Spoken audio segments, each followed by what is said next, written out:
Folks, Black Star Network is here. Oh, no punches! I'm real revolutionary right now. Black power. Support this man, Black Media. He makes sure that our stories are told.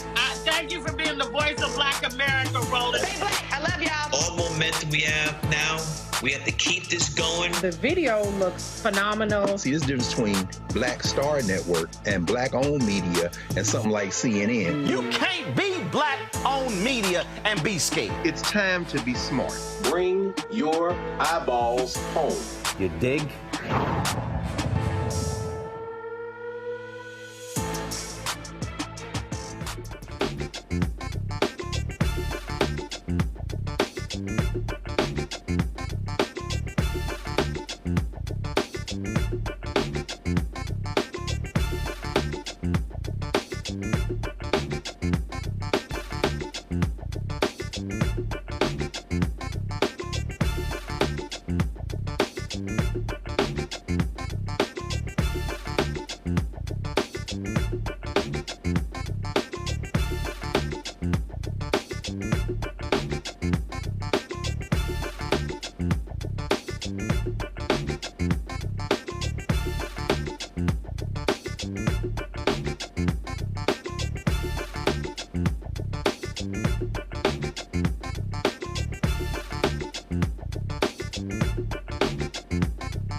Today is Friday, July 26, 2024. Coming up on Roland Martin Unfiltered, streaming live on the Black Star Network. We are here in New Orleans for the National Urban League Convention. We're going to hear from a number of people. Marc Morial, CEO of the National Urban League.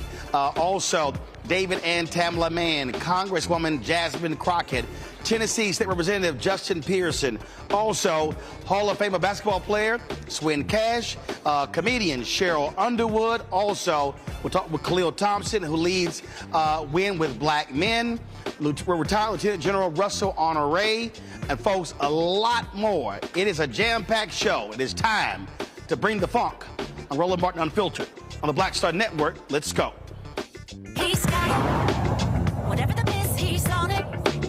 Whatever it is, he's got the scoop, the fact, the find. And when it breaks, he's right on time and it's rolling. Best believe he's knowing.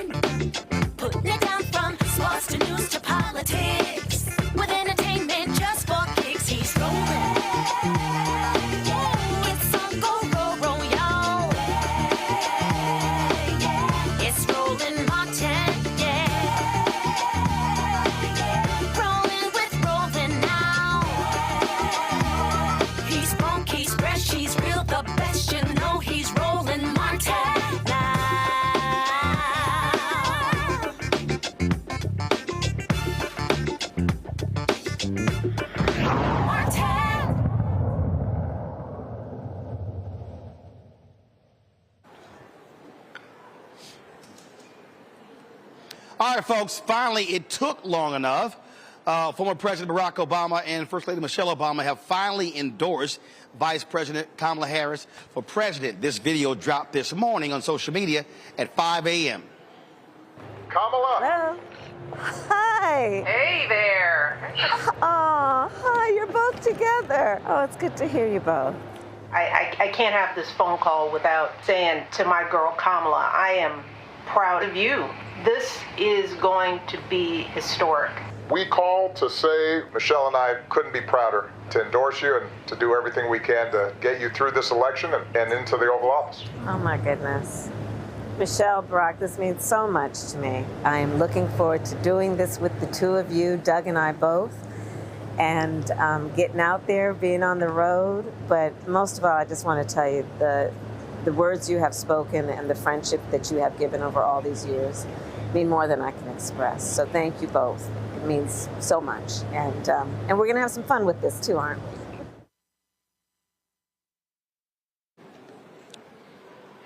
All right, folks, let's go to my panel. Michael Imhotep, host of the African History Network show, joining us out of Detroit.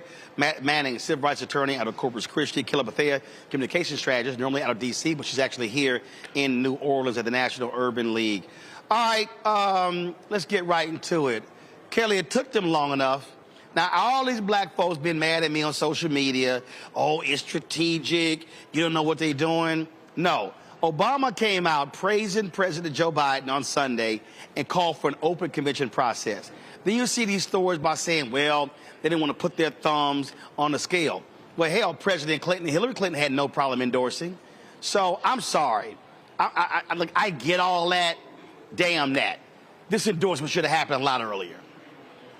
I completely understand where you're coming from, but I also understand the Obamas in that they have traditionally been very traditional in their endorsement style and strategy. And what I mean by that is, typically speaking, since Obama has been on the scene as president, he has not endorsed really anyone until they have officially been the Democratic nominee. So I respected his decision regarding that matter, but these are different times, and Harris needs all the help she can get as soon as she can get it. So I think that message rang loud and clear with the Obama camp, and they acted accordingly, and that's what you see here now. So, you know, we're here now. Let bygones be bygones. The endorsement's there. It's locked. We're loaded.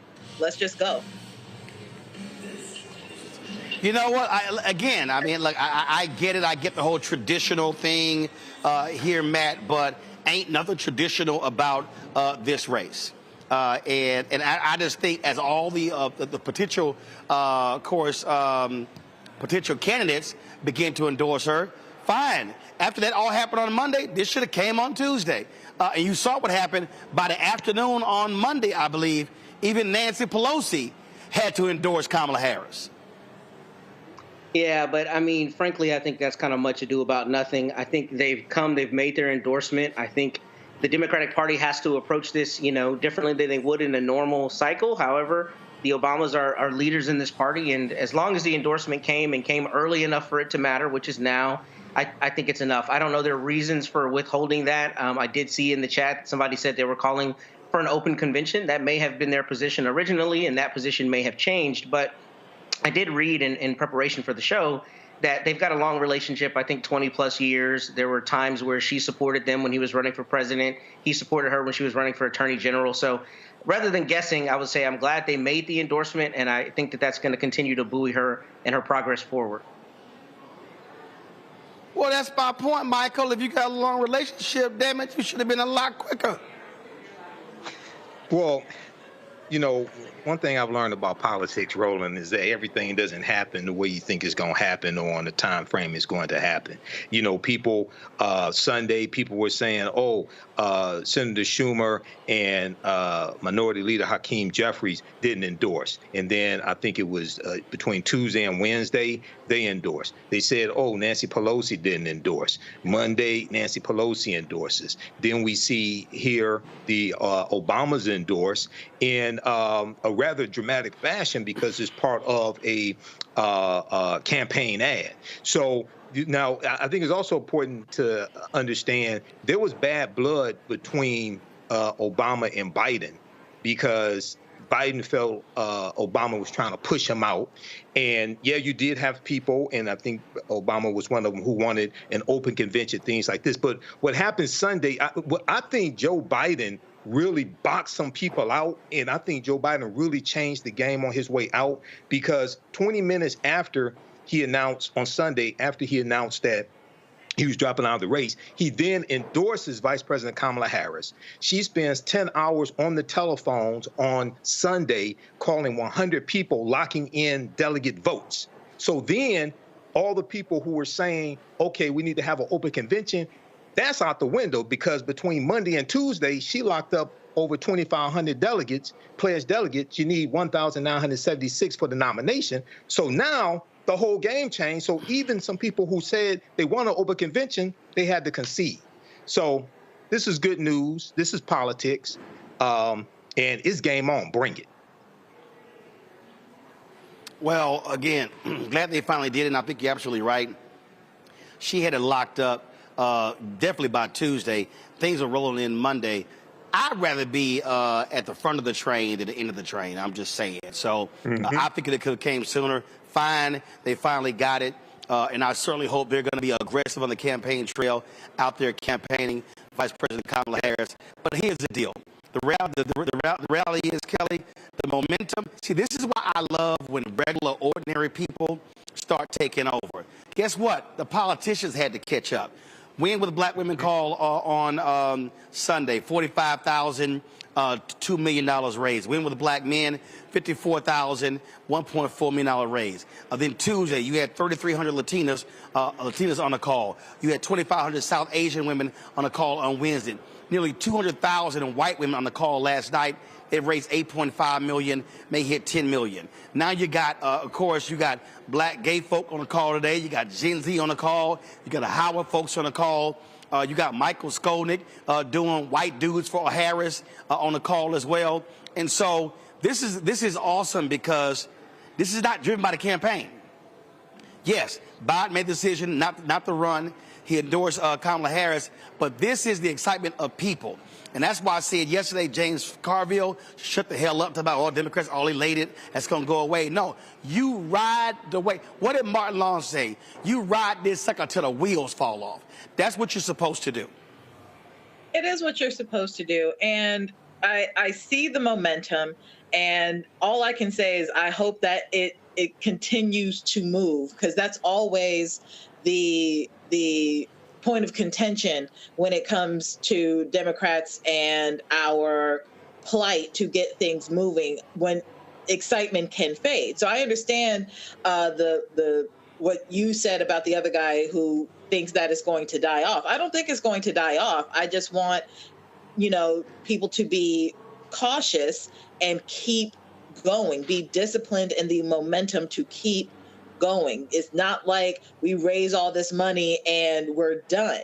No, like, this money is getting spent as we speak. We're going to have to keep donating. We're going to have to keep doing these calls, regular donations. That's how this campaign is going to keep moving. That's how we're going to get her into the White House. So that is the point of all of this. It's not about, oh, we got a Black woman in there, let's just get excited. No, she's here to do the work.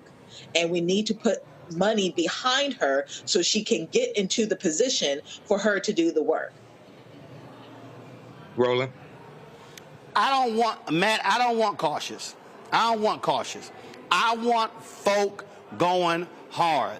I love how folk are saying, wait a minute, we can mobilize our own group. We don't have to sit here and wait for somebody. That's what makes organic things real. That's actually what makes movements amazing, because people are just going and going. And look, I think this thing is going to continue, because they're going to need the kind of momentum. And what this is doing is driving fundraising, it's driving interest, it's going to be driving donations. Listen, the women for Harris were supposed to have their call on Sunday. So many white women last night signed up, along with the other women. They had to move that sucker to Monday because they had to figure out how to deal with the capacity. So there's nothing greater when platforms got to figure out, damn, we got to get bigger. like they broke Zoom last night.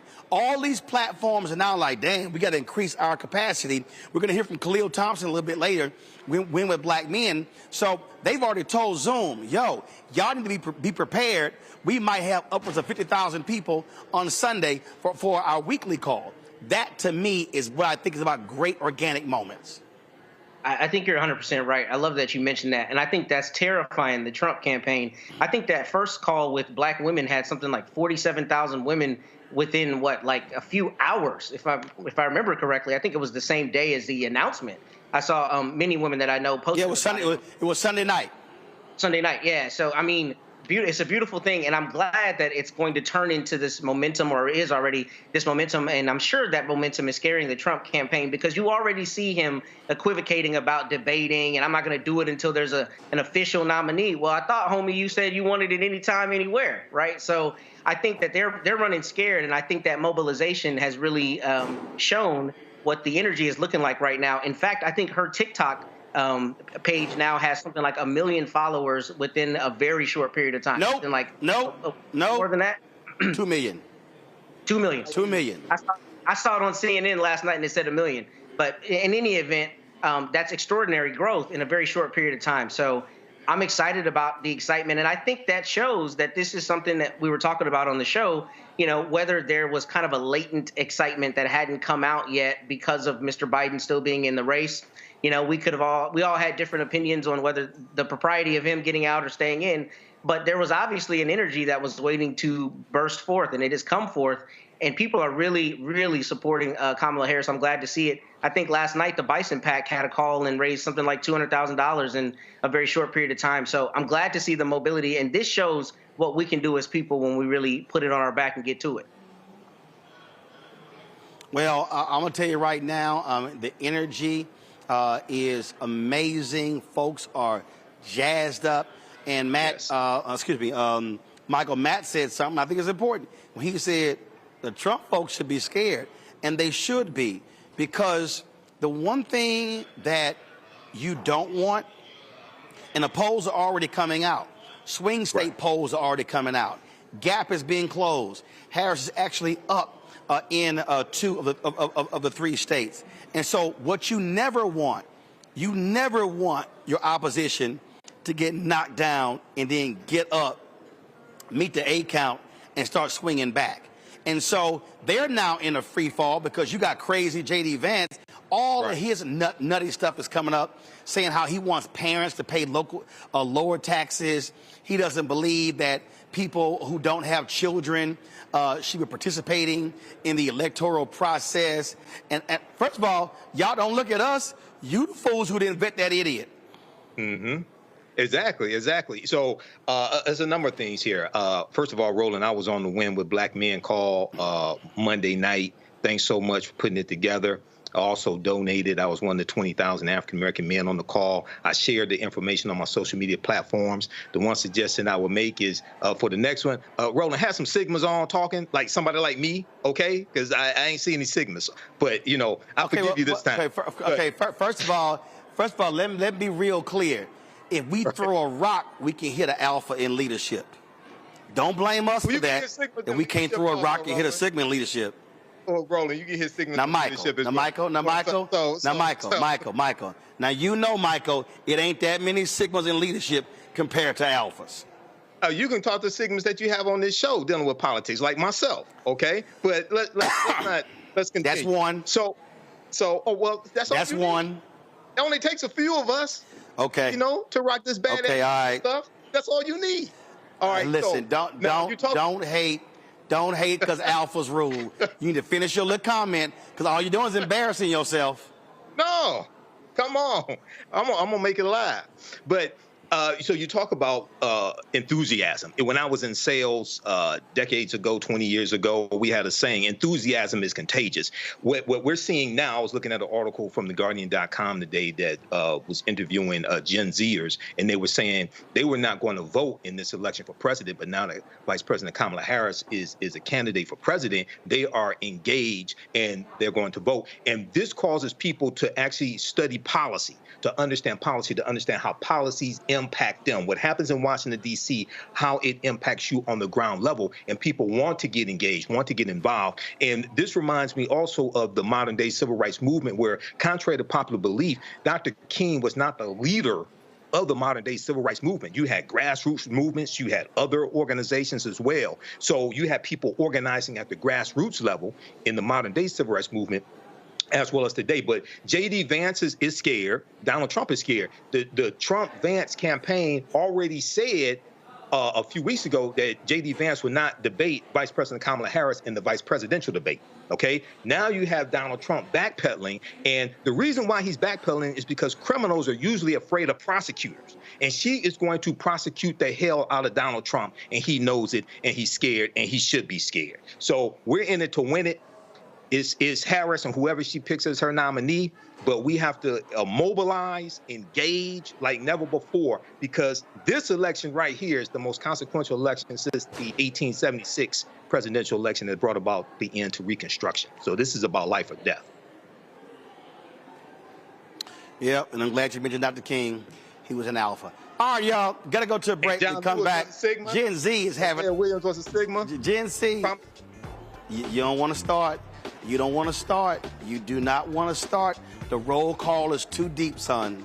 It's too deep. You know this. All right, when we come back, Gen Z is having their political call.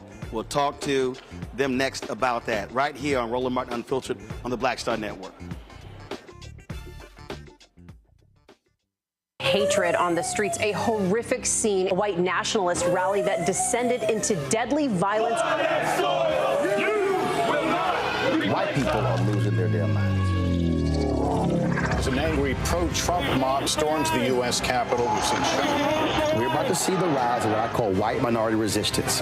We have seen white folks in this country who simply cannot tolerate black folks voting. I think what we're seeing is the inevitable result of violent denial. This is part of American history. Every time that people of color have made progress, whether real or symbolic, there has been what Carol Anderson at Emory University calls white rage as a backlash. This is the rise of the Proud Boys and the Boogaloo Boys. America, there's going to be more of this. Here's all the Proud Boys, Dave. This country is getting increasingly racist in its behaviors and its attitudes because of the fear of white people. The fear that they're taking our jobs, they're taking our resources, they're taking our women. This is white fear.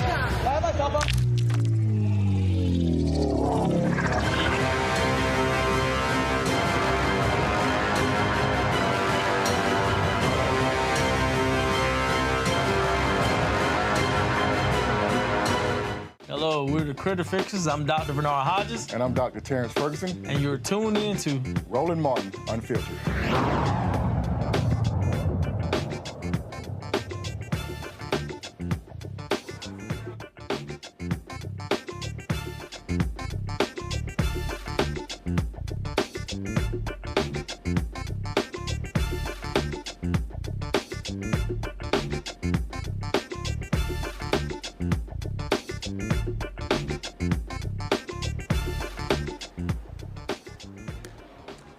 As I said, so many different groups have been meeting, of course, convening over this week. Well, tonight, Gen Z gets their turn.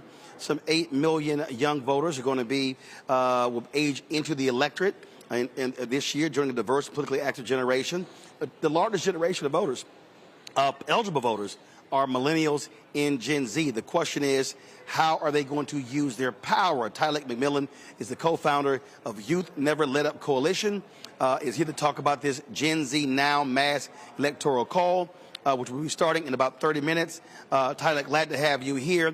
We're going to hear from Representative Justin Pearson a little bit later. He and I had this very conversation where I said, and he done the same thing, to millennials in Gen Z, if you want new leadership, you've got to use your power of the vote. You won't get it if you don't do it. Yeah, that's exactly right. And as you mentioned, over 41 million eligible voters this cycle, and over 8.1 of those million are just between the ages of 17 and 18. And so we have the ability to change and shift the narrative of what we say we want this country to be. We are aiming to organize over 1 million voters this election cycle to get them registered to vote because we care about standing up against fascism. We care about standing up for diversity, equity, inclusion. We care about standing up for police accountability and feeling safe in our communities. We care about the fact of Project 2025, the attacks on education and reproductive freedom.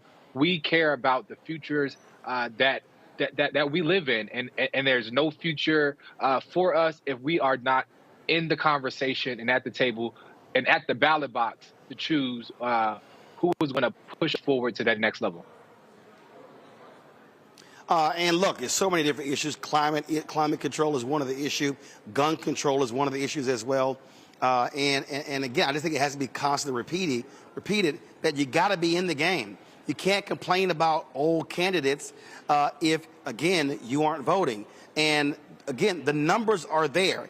This election, if millennials and Gen Z back Vice President Kamala Harris, this is a blowout.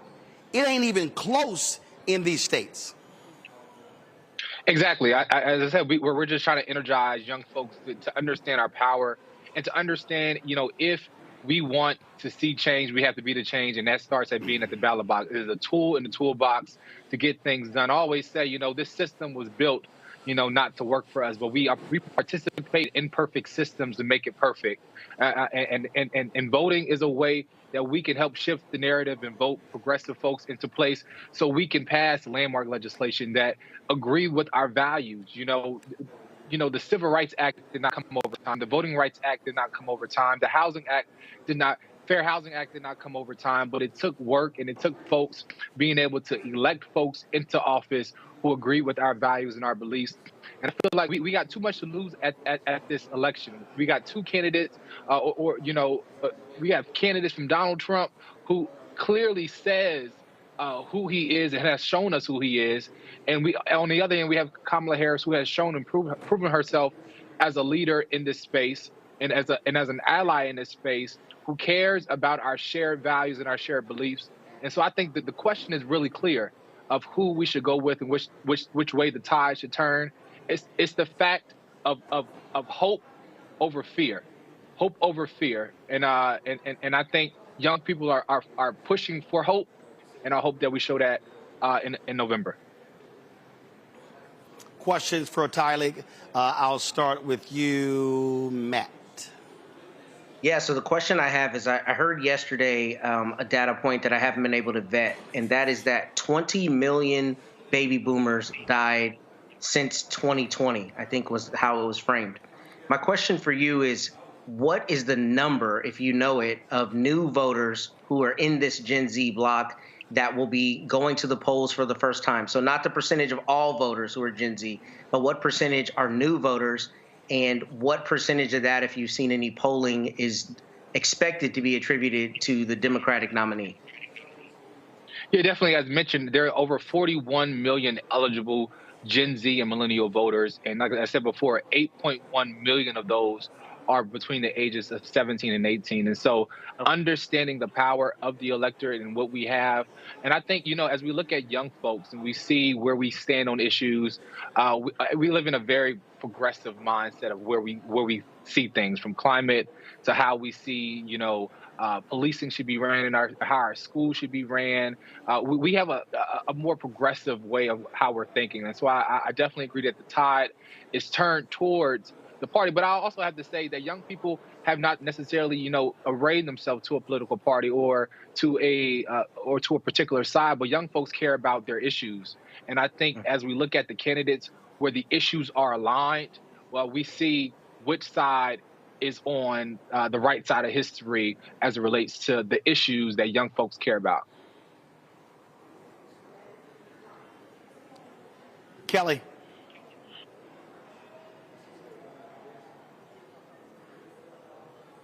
Kelly? Kelly, you're muted. Can you hear me now? My apologies. There we go. All right. So when we talk about these issues, especially when older generations like baby boomers and Gen X talk about younger generations' issues, they kind of mix up or like squeeze together millennials and Gen Z together, and they frankly forget all about Gen Alpha, right? And technically speaking, Gen Alpha isn't ready to vote yet because they're babies. But my question is, are there any issues that are specifically for Gen Zers that really just target Gen Zers that you don't necessarily see affecting millennials as much that you would like to highlight for the audience? Well, I think our lives are very intertwined in how we live, and so we talk about from climate change being important, of how we see from the investment and clean energy. We deserve to grow up in a world where we can drink clean water and breathe clean air. I think as we talk about the understanding of how we talk about public education in schools, and as we even look at Project 2025 and even the possibility of the removal of the Department of Education, we care about the safety of our schools and the investment of our schools. We care about, as we talk about, gun control and the fact that, this White House is the first White House to establish the Office of Gun Violence Prevention. We care about, how we protect ourselves in schools. Our children don't deserve to grow up in schools where they have to go through fire drills or even that thought. And so I think, those bases of survival, even talk about policing and public safety. We deserve to walk out of our homes and feel safe. So how our communities are policed is important to us. And so I think our issues are very intertwined, but our ways of how we see, the issue to be fixed can definitely be, a little more on the radical side of things. But I think aligned, we all agree on the same issues. Michael. What's up, frat? What's going on? Shout out. All right. See, Roland, you can have Talik and myself on. We're both Sigmas. Go Mob Frat. All right. So good to have you back on the show. You so happy to finally see a Sigma. You don't know what to do. So one of the questions I have for you, Talik, and you and I have talked before, is your understanding of politics is directly related to your understanding of history. When we talk about Gen Zers, what role, how do you engage understanding history to understanding politics, to understanding laws, to understanding how laws address conditions and movements are created to get laws put in place to address conditions, things of this nature? What role does that play? And then secondly, you talked about hope.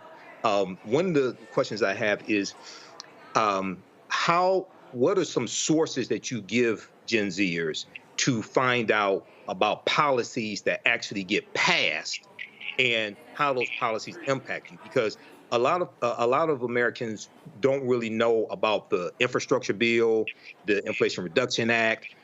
Many of them have forgotten about the American Rescue Plan that no Republicans voted for, and that saved the economy and brought us out of COVID. So what are some sources that you give them to actually research policy that gets passed and how it impacts them? Yeah, definitely. First to address your first question, good trouble, necessary trouble. But we understand that we also must move from demonstration to legislation. We just can't march in the streets, but we have to share our voices to see policy change.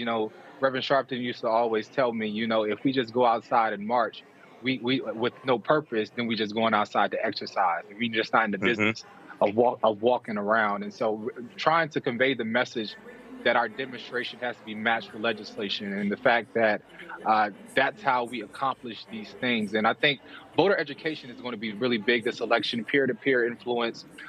Folks listen to what their friends are saying, what their close relatives are saying. And so honing in on that, but also the importance of having trusted sources in our community to share and uplift this information. So whether it's our football coaches or our barbers or our teachers, or our content creators that we're seeing on TikTok who have these mass followings, I think we all have a responsibility in our respective places to uplift and highlight to the masses and educate folks. Civics has been taken out of school. Folks don't understand the basics of how our government is ran. And so getting down to the basics and not being afraid to say, hey, we got 3 branches of government. This is how it operates. The vice president does not have the power to do X, Y, and Z. We have to get back to the basics and meet people where they are. We may not have to show up on the Zooms or wherever. It may take us to go to the brunches. It may take us to show up to the happy hours. It may take us to show up, to the cookouts and the kickbacks. Our ways of approach must be different. But I also think we must continually to convey the message that our demonstration in the streets must also correlate with how we are operating in policy to change the things that we're talking about on social media and in the streets. Okay, thank you. Tyler, what platform are y'all gonna be using tonight for this call? Tonight we'll be on Zoom tonight. A large gathering on Zoom. Are you also streaming it on YouTube, Facebook, other platforms? As of now, it is not being streamed elsewhere, but we're all gathering on Zoom in large numbers to talk and to organize. And this is not only an opportunity to motivate young folks, but this is an opportunity for us to talk about, how are we feeling in this moment? What is it that you would like to see? What ways can you get involved? What ways can you, set up a phone bank? How can you organize in your community? This is an organizing call to get young folks on all in one accord to figure out how can we mobilize 1 million voters this election cycle like our life depends on it. All right, be sure to record it. Absolutely, and we'll be sharing it out. All right, Tamala Mann, we appreciate it. Thanks a lot. No, thank you. All right, folks, up next, we'll hear from Marc Morial, President and CEO of the National Urban League, as we are here in New Orleans at the National Convention. Don't forget to support us in what we do. Join the Brina Funk Fan Club. Your dollars allow us to travel around this country to cover the news that matters to you. Send your check and money order to P.O. Box 57196, Washington, D.C., 20037-0196. Cash App, $RM Unfiltered. PayPal, R Martin Unfiltered. Venmo is RM Unfiltered. Zelle, Roland at RolandSMartin.com. Roland at RolandMartinUnfiltered.com. We'll be right back. Next on the Black Table with me, Greg Carr. Democracy in the United States is under siege. On this list of bad actors, it's easy to point out the Donald Trumps, the Marjorie Taylor Greens, or even the United States Supreme Court as the primary villains. But as David Pepper, author, scholar, and former politician himself says, there's another factor that trumps them all and resides much closer to many of our homes. His book is Laboratories of Autocracy, a wake-up call from behind the lines. So these state houses get hijacked by the far right, then they gerrymander, they suppress the opposition, and that allows them to legislate in a way that doesn't reflect the people of that state. David Pepper joins us on the next Black Table, here on the Black Star Network. On a next, A Balanced Life with me, Dr. Jackie. How are you being of service to others? Doing for someone beside yourself is such a big part of living a balanced life. We'll talk about what that means, the generation that missed that message, and the price that we're all paying as a result. Well, now all I see is mama getting up in the morning, going to work, maybe dropping me off at school, then coming back home at night. And then I really didn't have any type of time with the person that really was there to nurture me and prepare me and to show me what a life looked like and what service looked like. That's all on a next, A Balanced Life with me, Dr. Jackie, here at Black Star Network.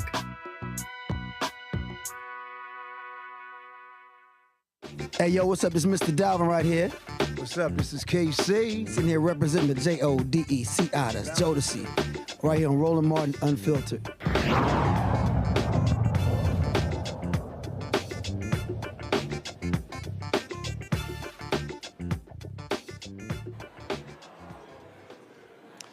All right, folks, we're here in New Orleans at the National Urban League, partnering with them for the second consecutive year broadcasting from their convention. A little bit earlier today, I chatted with President and CEO Marc Morial about this conference and also about this election season. All right, Marc, been quite a busy week here in your hometown. Hey, it's beautiful. It's wonderful to be in my beloved New Orleans, but it's also special to have you with us. With the Black Star Network present for the second year in a row at the National Urban League Conference. So a great deal of appreciation. Appreciate it. And respect for what you do. I appreciate it, And you did something a little different this year. Everything is all in one place. Normally you're at the convention center, and I must say it's a little easier because you're not having to go and come back and buses and all that. New Orleans is unique because it's got hotels like the Hyatt that are huge. Right. That have 5, 6 ballrooms, that have an abundance of meeting rooms. So we can do something here that we can't do in a lot of cities. Right. And we thought that let's try it in one location, eliminate the walking. It's hot out there, man. Yep. Eliminate the buses. They cost money. Yep. And just give everyone this experience. So everything's here with the exception of the Youth Summit at Xavier. Okay. And Family and Community Day, which will be tomorrow at the Morial Convention Center. Got it. This has been a wild week because what happened on Sunday was not on your agenda. What happened on Sunday was a huge surprise, but we began hearing, like so many did Thursday, Friday, that there was a possibility that Joe Biden could end his campaign. But Roland, I've got to say, and it is without any fear of contradiction, that Joe Biden, when it comes to racial justice, when it comes to economics, when it comes to a number of issues, is a consequential American president. Some of the things he did, a black woman on the Supreme Court, 2 African Americans on the Federal Reserve Board, record number of black judges. 58 out of 200. And let me say this, that is remarkable in the sense that we asked him to do it, and he did it. And he did it, and I think he did it with a great deal of pride. So we got to recognize that it is important to keep the Biden agenda going and growing. Well, look, the economic numbers came out just a couple of days ago. Tremendous 2.8% growth. Even the Fox folks are like, oh my God, what's going on? They can't even lie themselves out of that one. They can't lie and talk about the economy has been destroyed. The truth is we also have the lowest black unemployment rate, but lest we not be misunderstood, that doesn't mean optimization, that doesn't mean nirvana, that doesn't mean parity. But what it does mean is that we were in double-digit black unemployment rates in 2021 when he took office, and now we're down to where we are today. So it's important that we state the record as it is, just the facts.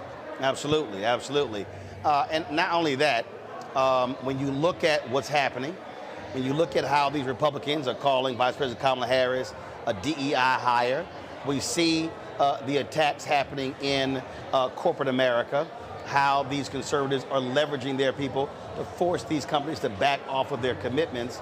I wrote about this in my book, White Fear. I tried to warn folk. I said it's called White Fear, how the browning of America is making white folks lose their minds. And so we're seeing that. And so I keep telling black folks, Trump wins, Project 2025, it's in there. They want to attack every program. And they want to attack, in my view, the 20th century. Yes. And all of the important gains. The second half of the 20th century. And particularly the second half of the 20th century. And this is an absolute... They like the first half. Yeah, they like the first half. But everything from 1954 going forward is under attack, is on the board, is going to be under tremendous attack by the Project 2025 people. And it's been on the minds of people here, Roland. Let me tell you, it's the conversation. It's got people who say this is no longer just about rhetoric. or public chaos, or public clowning by the orange man. This is also about an agenda which is dangerous, which is destructive, and you know, we have to say it, anti-America. Yeah, absolutely. The thing that, and what I like what we've seen this week, and you know, I'm always talking about this here, organization, mobilization, organization, mobilization. The Black Women Call. Now, they've been meeting every Sunday for 4 years.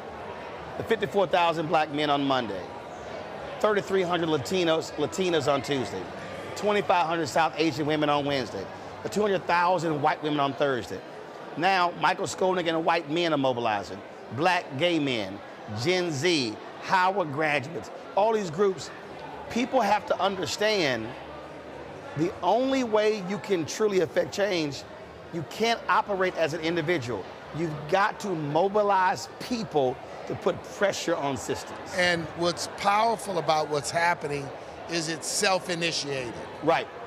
So no one's waiting for signals from a campaign or a political party, or even campaign or signals from a leader or leadership. And that's what's powerful. That's the definition of grassroots mobilization. Right. The call that you organized, that I spoke on, along with the others, was powerful because I sat and listened for 2 hours. And the power and the enthusiasm, but also the sense of family, Roland, yep. In the community now, about building this big coalition to try to advance change in the country is truly remarkable. So I am looking forward to the continuation of the Black Men Call, looking forward to certainly encouraging people in our network and our friends to participate in it. Here at the National Urban League, voting, DE&I, civil rights, justice system reform, health disparities, educational disparities are what is on people's minds. And they are determined, I feel, to go back to their community and continue this work and continue this activism. People are registering to vote all across the nation. There's been a palpable uptick in our sense of enthusiasm and hope. Urban League is always focused on economic issues. And one of the things that this administration has not done well is articulate these economic successes. There are black folks out there who are saying, man, rent's too high, food's too high. But when you look at the broad array, I got to keep reminding people, we were coming out of a pandemic. Roland, everything is comparative. And comparative means ask yourself, where were we on January 20th, 2021? 15 million people out of work, a black unemployment rate almost 10%. Donald Trump left a recession behind. The last 3 Republican presidents, Donald Trump, Bush 43, and Bush 41, left a recession behind. Right. Our issue is, did on the watch of the president things improve? And the answer is absolutely yes. And when you leave a recession, there's going to be pain to get out of it. I felt also that the Obama team didn't tell its economic story. They didn't. Well, Donald Trump comes in, he inherits a growing economy, right, takes full credit, right, for every aspect of it, when in effect he rode the wave, right, that the Obama's economic Obama recovery. Biden, yeah, absolutely. So in this instance, I'm going to speak with facts. Donald Trump left a recession behind, 15 million people out of work, and an almost double-digit black unemployment rate, which has now come down. Hey, I'm saying to folk, black folk and all folk, don't be fooled. Don't be bamboozled. Don't fall for the hype. I had a discussion last night with 2 millennials. It took me an hour of facting to get them to say, I'm so glad we had this conversation. I don't know what I was thinking. The propaganda machinery the misinformation. It's powerful. That's why Roland Martin Unfiltered, that's why the Black Star Network, that's why the Black-owned media is so important. So we can speak about our communities ourselves. Yep. It's going to be a vigorous 100 days or so. What are you telling your Urban League chapters? So they need to be articulated. For an Urban League focused effort, it is about registering people up until the deadline. It's about educating people not only about the stakes, it's about encouraging us to have the conversations that say to people, have a voting plan, not just to vote for president, but to vote all the way down the ticket, and then making sure people get out to vote. So we've got a campaign we're calling Reclaim Your Vote. Now, that campaign is already underway. It's under the leadership of Jerica Richardson, a Spelman grad, and head of our Equitable Justice Unit at NUL. So we are going to have an effective campaign. We're partnering with anyone. We're encouraging people to go to nul.org, online, reclaim your vote, to volunteer, to sign up, to be a part. All right. Mark, it's a pleasure. I appreciate it. A5. Yes, sir. Okay. I appreciate it. Thanks so much. My pleasure, brother. All right. Thank you. We'll be right back. Roland Martin Unfiltered on the Black Star Network.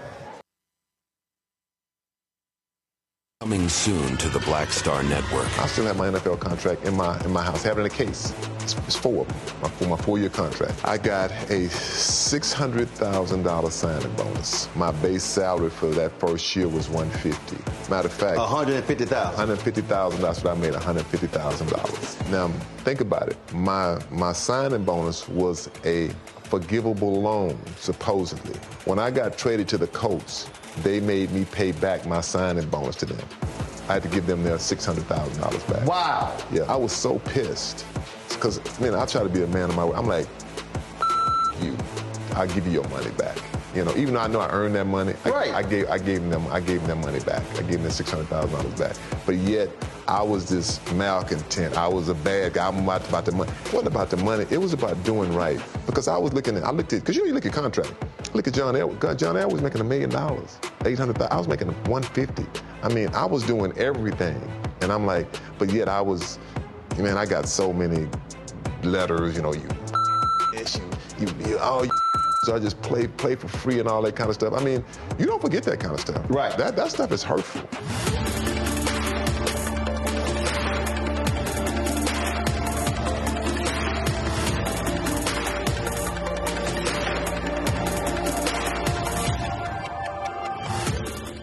Good job, good pay, good life. Would you be willing to walk away from it to achieve real wealth? Well, that's exactly what this woman did, and boy, did it pay off. Once you make the decision that this is the direction that you're going to go in, I do believe that there's power in having a decided heart. Hear her story on The Next Get Wealthy with me, Deborah Owens, America's Wealth Coach, on Black Star Network. Hi, everybody. I'm Kim Coles. Hey, I'm Donnie Simpson. Yo, it's your man Dion Cole from Blackish, and you watch Roland Martin Unfiltered.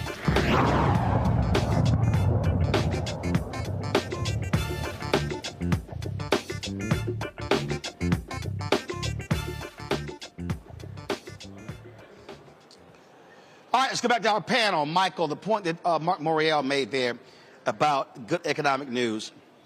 I was reading a story earlier today that said that Biden Harris have not been able to really break through with their message when it comes to economics. I think this is an opportunity for Vice President Harris to actually do that, to really create a cohesive message.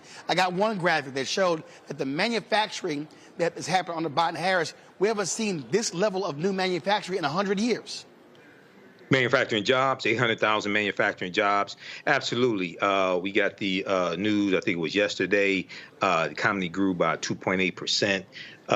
So, yeah, and I think the Harris campaign, I think, is going to be better at utilizing social media than the Biden-Harris campaign. And you've got to utilize social media, TikTok videos, Instagram videos, Facebook, YouTube, all of that to flood the zone to counter the misinformation and disinformation that's out here. I was looking at the chat here on YouTube, and somebody said we want tangible policies from Harris and things like this. You got tangible policies from Biden-Harris, $16 billion for HBCUs, record number of funding for HBCUs, 2.6 million jobs for African Americans, the fastest growth of African American businesses in 30 years. You had an Emmett Till anti-lynching bill, the first anti-lynching bill in 122 years. You had 15 million jobs created. You had the lowest unemployment rate in April 2023 at 4.8% for African Americans. You had 1 million African American children lifted out of poverty because of the $1.9 trillion American Rescue Plan that no Republican Right. But the point I'm making there is that is a lot there. But you have to create a cogent message that breaks through where people go, oh, I get it. And the problem is that's what they have not been able to do. They haven't been able to do it, and you have to direct people to where the information is. Put it where the goats can get it, as my frat brother Joe Madison said, our ancestor Joe Madison, my frat brother Roland. Put it where the goats can get it as well. So, and then an election is binary. And one of the mistakes that people make is they just look at the Democrats, but they don't compare that to the policies of the Republicans. The Biden-Harris administration is immensely, exponentially greater than the Trump-Pence administration. Okay, so you have to compare those policies as well. And oftentimes here on this show, I tell people, if you just Google how have the policies of the Biden-Harris administration helped the African American community, the first thing that comes up is a 36-page document that walks you through policy by policy at whitehouse.gov that shows you the evidence. Okay, I would say the Harris campaign needs to take each one of those topics, make a TikTok video out of it. Well, as Joe Madison's mentor, Dick Gregory, my frat brother, would say, yes, you actually have to give them the right information. Just letting you know.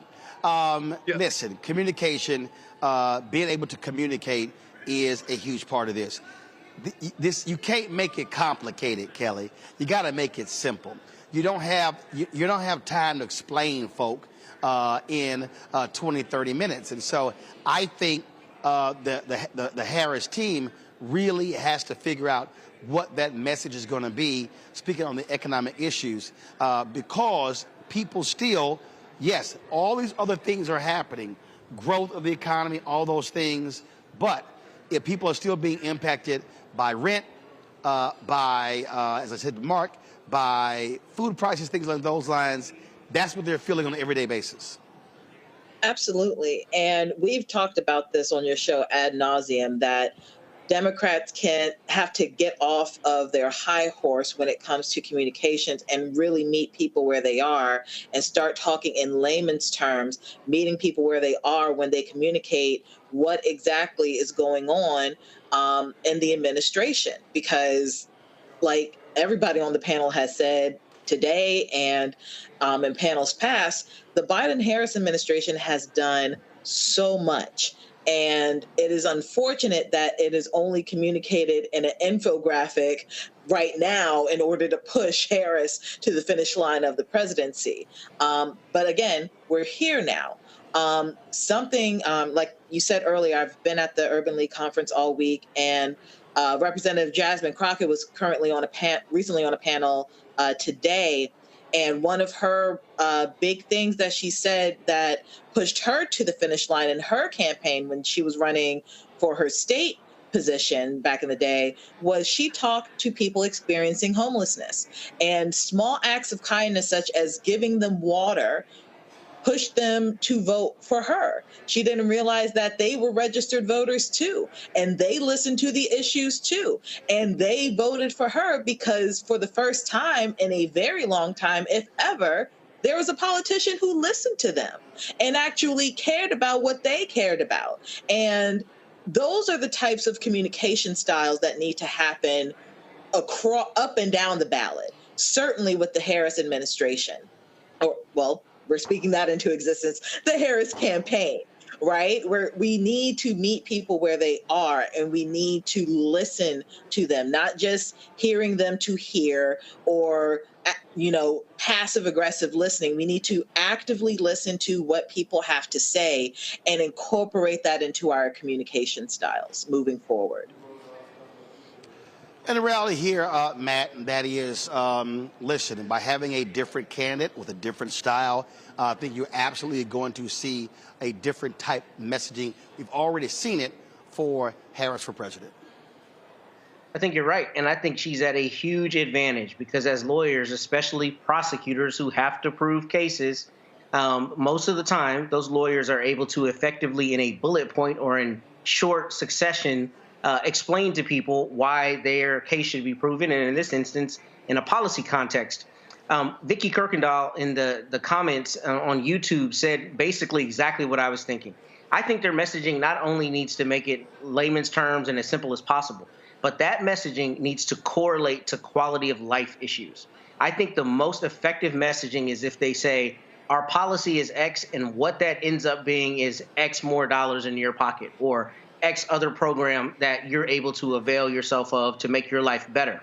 And I know they've done that to some extent, but one of the things I've seen people complaining about is we don't really know what Kamala's done. She doesn't really know what her plan is. She hasn't told us her plan.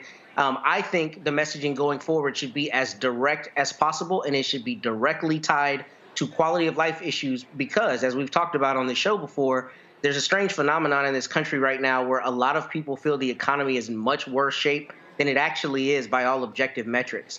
And I think one of the ways to close that gap is to say this policy turns into this much more money in your pocket, in this program, or that correlates to this other government benefit you want to make use of. I think that connection is the necessary part of the messaging because that will put into people's minds the proverbial chicken in the pot they can expect from her administration as opposed to what Mr. Trump is planning to do if he's reelected. All right, then. Matt, Kelly, Michael, I appreciate y'all being on today's panel. Thank you so very much. Thank you. Folks, when we come back, we'll chat with Congresswoman Jasmine Crocket, Tennessee State Representative Justin Pearson, Khalid Thompson, leader of Win with Black Men. We'll also hear from retired Lieutenant General Russell Honoré, Cheryl Underwood, Swin Cash, David and Tamala Mann, lots more coming from the National Urban League Convention here in New Orleans. Back in a moment.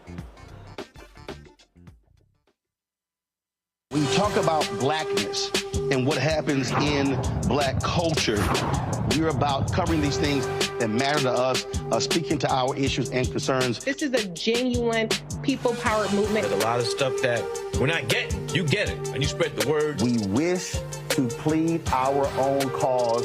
Too long have others spoken for us. We cannot tell our own story if we can't pay for it. This is about covering us. Invest in black-owned media. Your dollars matter. We don't have to keep asking them to cover our stuff. So please support us in what we do, folks. We want to hit 2,000 people, $50 this month, raise $100,000. We're behind 100,000, so we want to hit that. Y'all money makes this possible.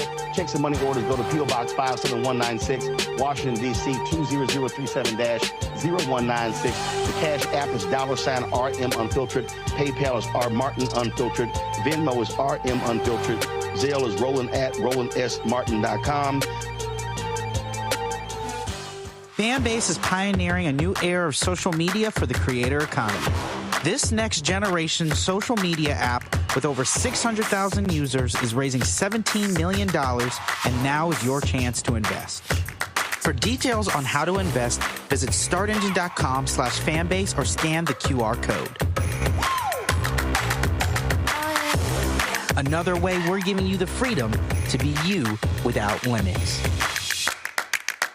Me, Sherry Shepard with Sammy Roman. I'm Dr. Robin B., pharmacist and fitness coach, and you're watching Roland Martin Unfiltered.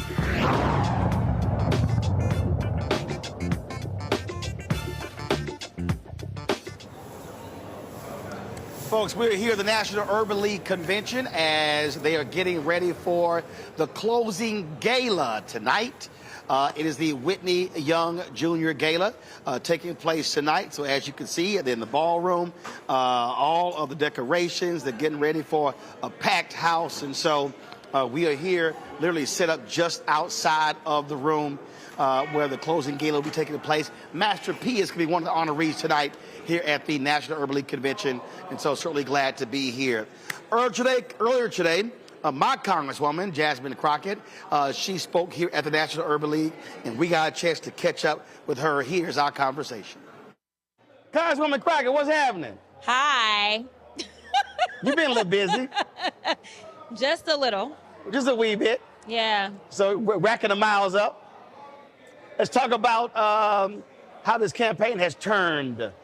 Yeah. This is a new soap opera, as the campaign turns. Yes, that's exactly what it is. It does feel like a soap opera.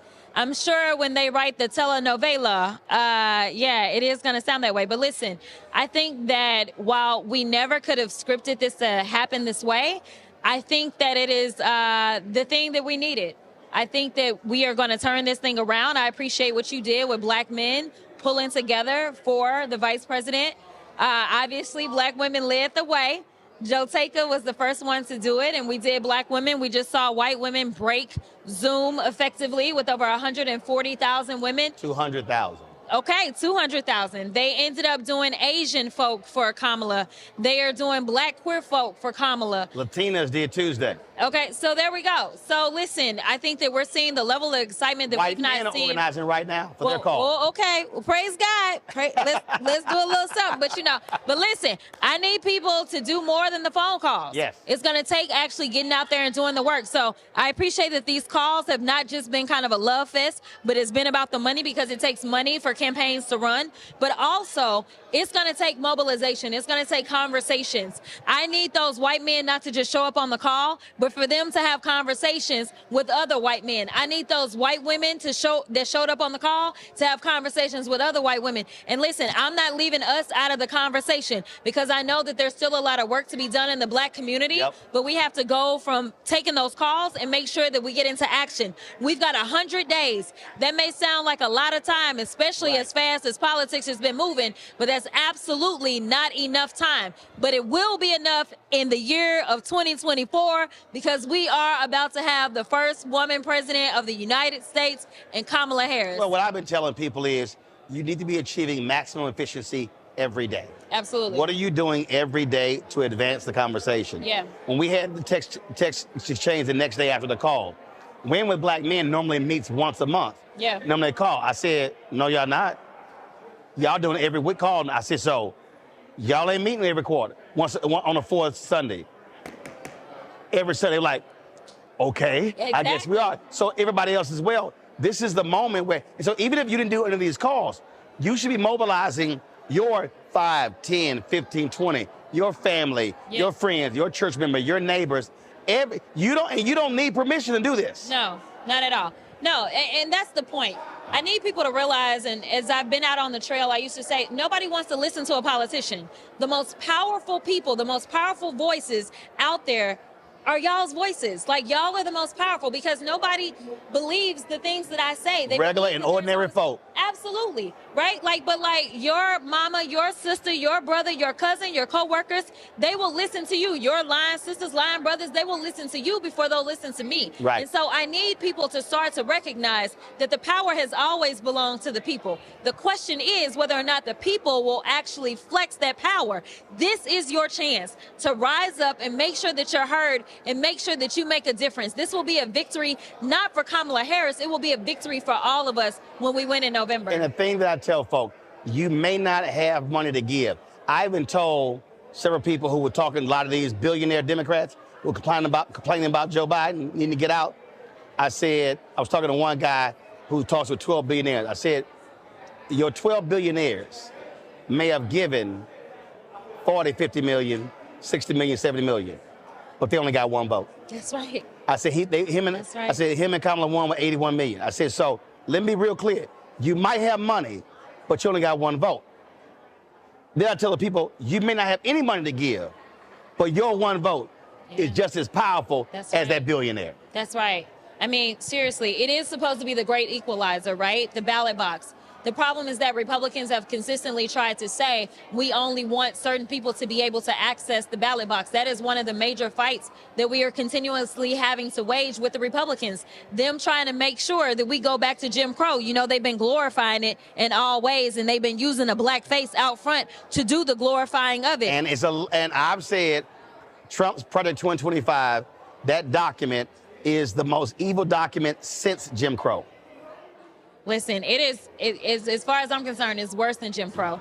It's worse than Jim Crow because of this. Because people died, because they went to jail, because they risked their lives, because they were maimed, so that we could get to where we are. So just think about the level of disrespect and the audacity that it takes to say, not only are we going to try to roll all this back, but we're going to play in your face while we do it. They're not wearing their hoods now. The hoods are off, and they are saying, this is what we are going to do to you. Now, if you refuse to pick up the book, I get that it's about 1,000 pages, but you need to go and talk to somebody else that's read the book or something. You need to get online and make sure that you're following trusted sources that will give you little snippets of this, because it is not a game. These people are playing for keeps. That's why we have the Supreme Court that we have right now. And they only want to do more damage. And the only way that they can do it is by taking your voices away. That is why we've seen the movement to make sure that they can suppress the vote, because they understand our power. The problem is that we always give up on our power and say we have none, when they know better. They know that we do have the power. And I promise you, they are sweating right now as they're watching everybody come together for a little black girl out of Cali. They are nervous, and that's what I like to see, because they should have always been nervous. Because the reality is that what we're seeing right now is what we've always seen in this country, is for her to ascend to this level. The polls say right now they tied.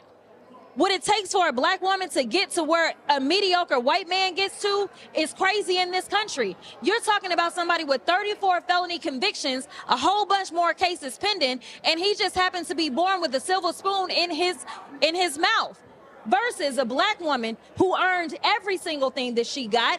And when we talk about her resume, she's coming in as the first black woman to be elected prosecutor in the Bay Area, as the first and only black woman to ever be elected as the Attorney General in the state of California, and potentially the first one ever in the country, as only the second black woman to be elected to the U.S. Senate, and the only black woman to ever ascend to the vice presidency. So don't talk to me about DEI, which we know is code for something else. Basically, we know what this is about. They are about making sure that they continue to hold us down with their mediocrity. But I'm telling you right now, we demand greatness in this country, real greatness, and that is going to come in the form of Kamala Harris. Well, that's Congresswoman Jasmine Crocket. I know a lot of y'all call her y'all Congresswoman, but I can actually say that because I'm one of the 700,000 in her district. Just want to let y'all know that. Which is why I always got to show up. Absolutely. We appreciate it. Thanks a lot. All right, you got a panel to go to. I appreciate it. All right, folks, we'll be right back on Roland Martin Unfiltered on the Black Star Network right here at the National Urban League Convention in New Orleans.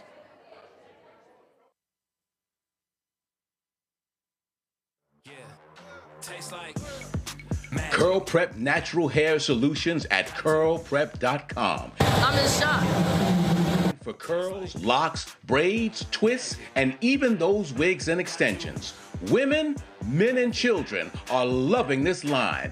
Look at this video and you be the judge. People line up to see this product in action at hair shows, and when they take a seat and try it, they don't believe it's their hair.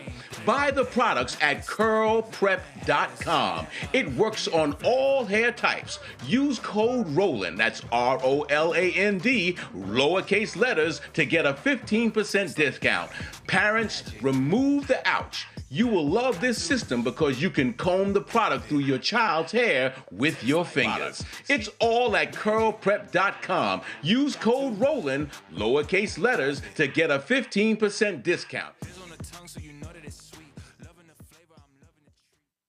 Hi, I am Tommy Davidson. I play Oscar on Proud Family, Louder and Prouder. I don't play Sammy, but I could. Or I don't play Obama, but I could. I don't do Stallone, but I could do all that. And I am here with Roland Martin on Unfiltered.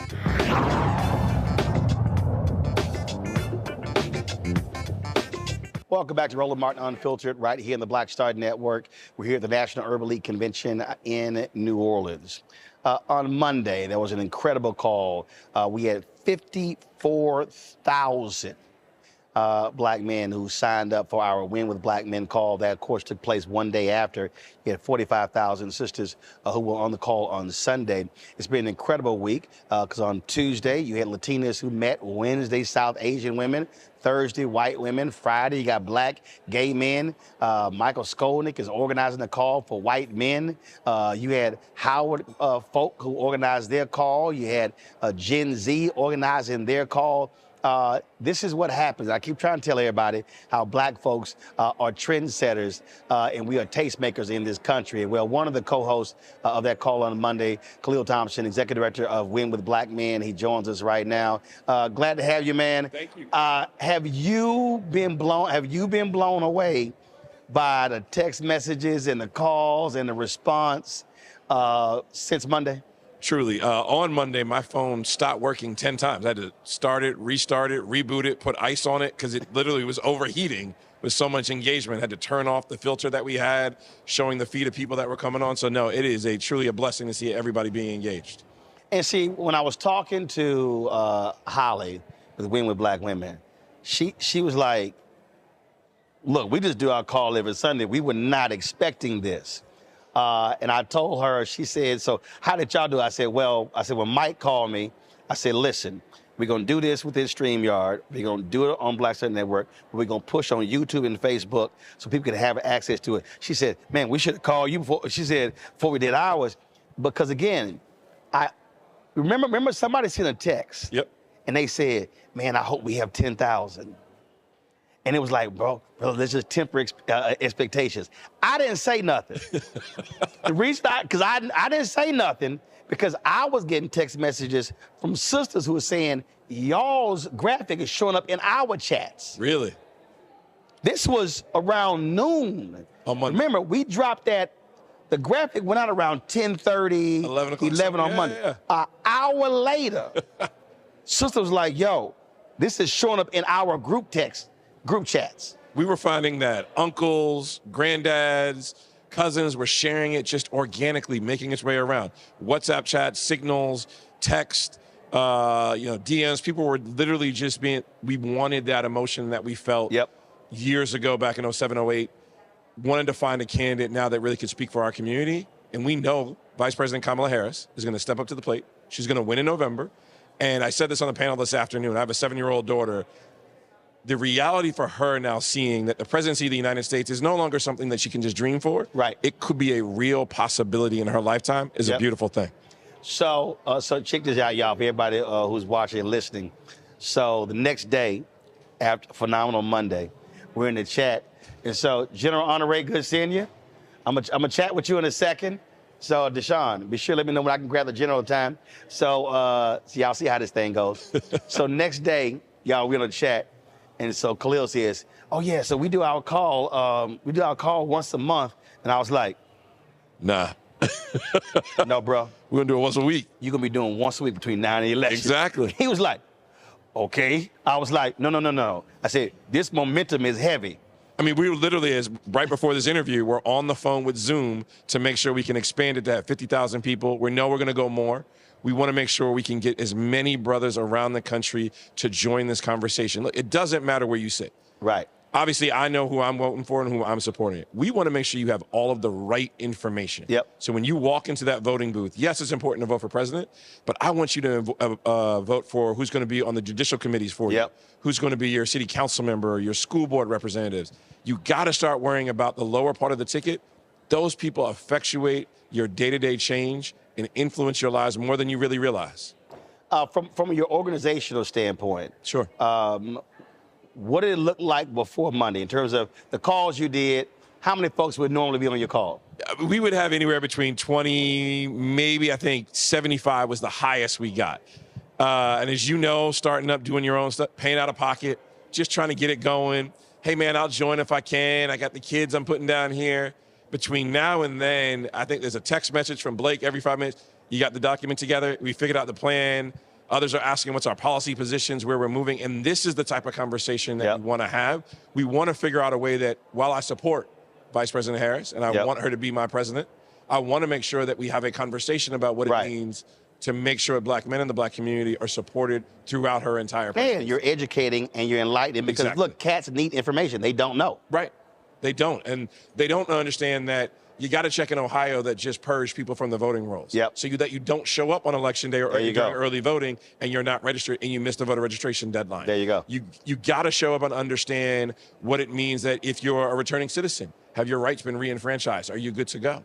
If you moved, if you're a college student, if there is a recent state bill that came out that is disenfranchising you, what are you doing to make sure you're educating yourself? Yep. Come to us. We want to make sure we're that resource. Win with Black Men, we can provide that for you, make sure you get all the true information. So how have you also let your folk know our world has now changed? It now looks a little different because you now got in your hands now a database of 54,000 names. And greatly thank you to you. Thank you to Black Star Network. Thank you to Roland Martin for all that you've done to partner with us to make sure this could be a reality. So truly happy to sit at your feet and learn from you, big brother. But we are excited to make sure we're not going to spam this list. We want people to really get true information. They show up on Sundays. We have our call this Sunday. It's going to be 7 p.m. Eastern. Please, if you go to winwithblackmen.com, I'm sorry, winwithblackmen.org, sign up. We want you on the call this Sunday to continue the conversation. Right. And then again, my team would... We know how to take the Zoom. Yes, you do. How to stream it. There you go. That way, so if folk can't get in, we still got it over here. Over there. Because the whole point is to provide as many people as possible access to the information. Exactly. Exactly. We want to make sure you and your community go back and tell brothers that you don't just log into the shop when you're going to get that shape up. Hey, man, I overheard this. Is this true or not? And then before you know it, that gets into the algorithm. It starts affecting what people are thinking. It shows that those negative comments start pushing all the way up. We just want the truth. And we want you to make your own decision with the most informed information. Well, and the reason I also think this is important because, like, I get tired of these politicians doing their barbershop tours. I say, y'all, all of us, I said, listen, my barber come to me. I said, so this whole idea where, like, I get the concept. Right. I said, but we got to use the tools. And I had sister telling me they got daddies who was 70 years old who don't know nothing, who were like, hey, come set this thing up. That's how interested they were to hear the information. Exactly. And it's amazing. I saw the video that Michael sent us about that one young lady who was talking to her dad who's like, he's not going to vote. What is his point? He logged in and stayed on for all 4 hours and 10 minutes of our call on Monday. He left and he donated. By taking that action, by taking that next step, believing in the message, because other gentlemen are saying that, hey, you got to stand up. We were in the panel, we were talking earlier about misogyny in our community, how we support black women, how we show up. We really want to figure out a way that this can change the narrative and the conversation, how we do engagement. Well, man, we got lots more work to do. Yes, we do, sir. We're going to keep driving information, so appreciate let's make it happen. All right. I appreciate it. Thanks a bunch. Thank you. All right, folks, we'll be right back. Roland Martin Unfiltered right here on the Black Star Network. When you talk about blackness and what happens in black culture, we're about covering these things that matter to us, speaking to our issues and concerns. This is a genuine people-powered movement. There's a lot of stuff that we're not getting. You get it, and you spread the word. We wish to plead our own cause. Too long have others spoken for us. We cannot tell our own story if we can't pay for it. This is about covering us. Invest in black-owned media. Your dollars matter. We don't have to keep asking them to cover our stuff. So please support us in what we do, folks. We want to hit 2,000 people, $50 this month, raise $100,000. We're behind 100,000, so we want to hit that. Y'all money makes this possible. Check some money orders. Go to P.O. Box 57196, Washington, D.C. 20037-0196. The Cash App is $RM Unfiltered. PayPal is R Martin Unfiltered. Venmo is RM Unfiltered. Zelle is Roland at RolandSMartin.com. I'm Marissa Mitchell, a news anchor at Fox 5 DC. Hey, what's up? It's Sammy Roman, and you are watching Roland Martin Unfiltered.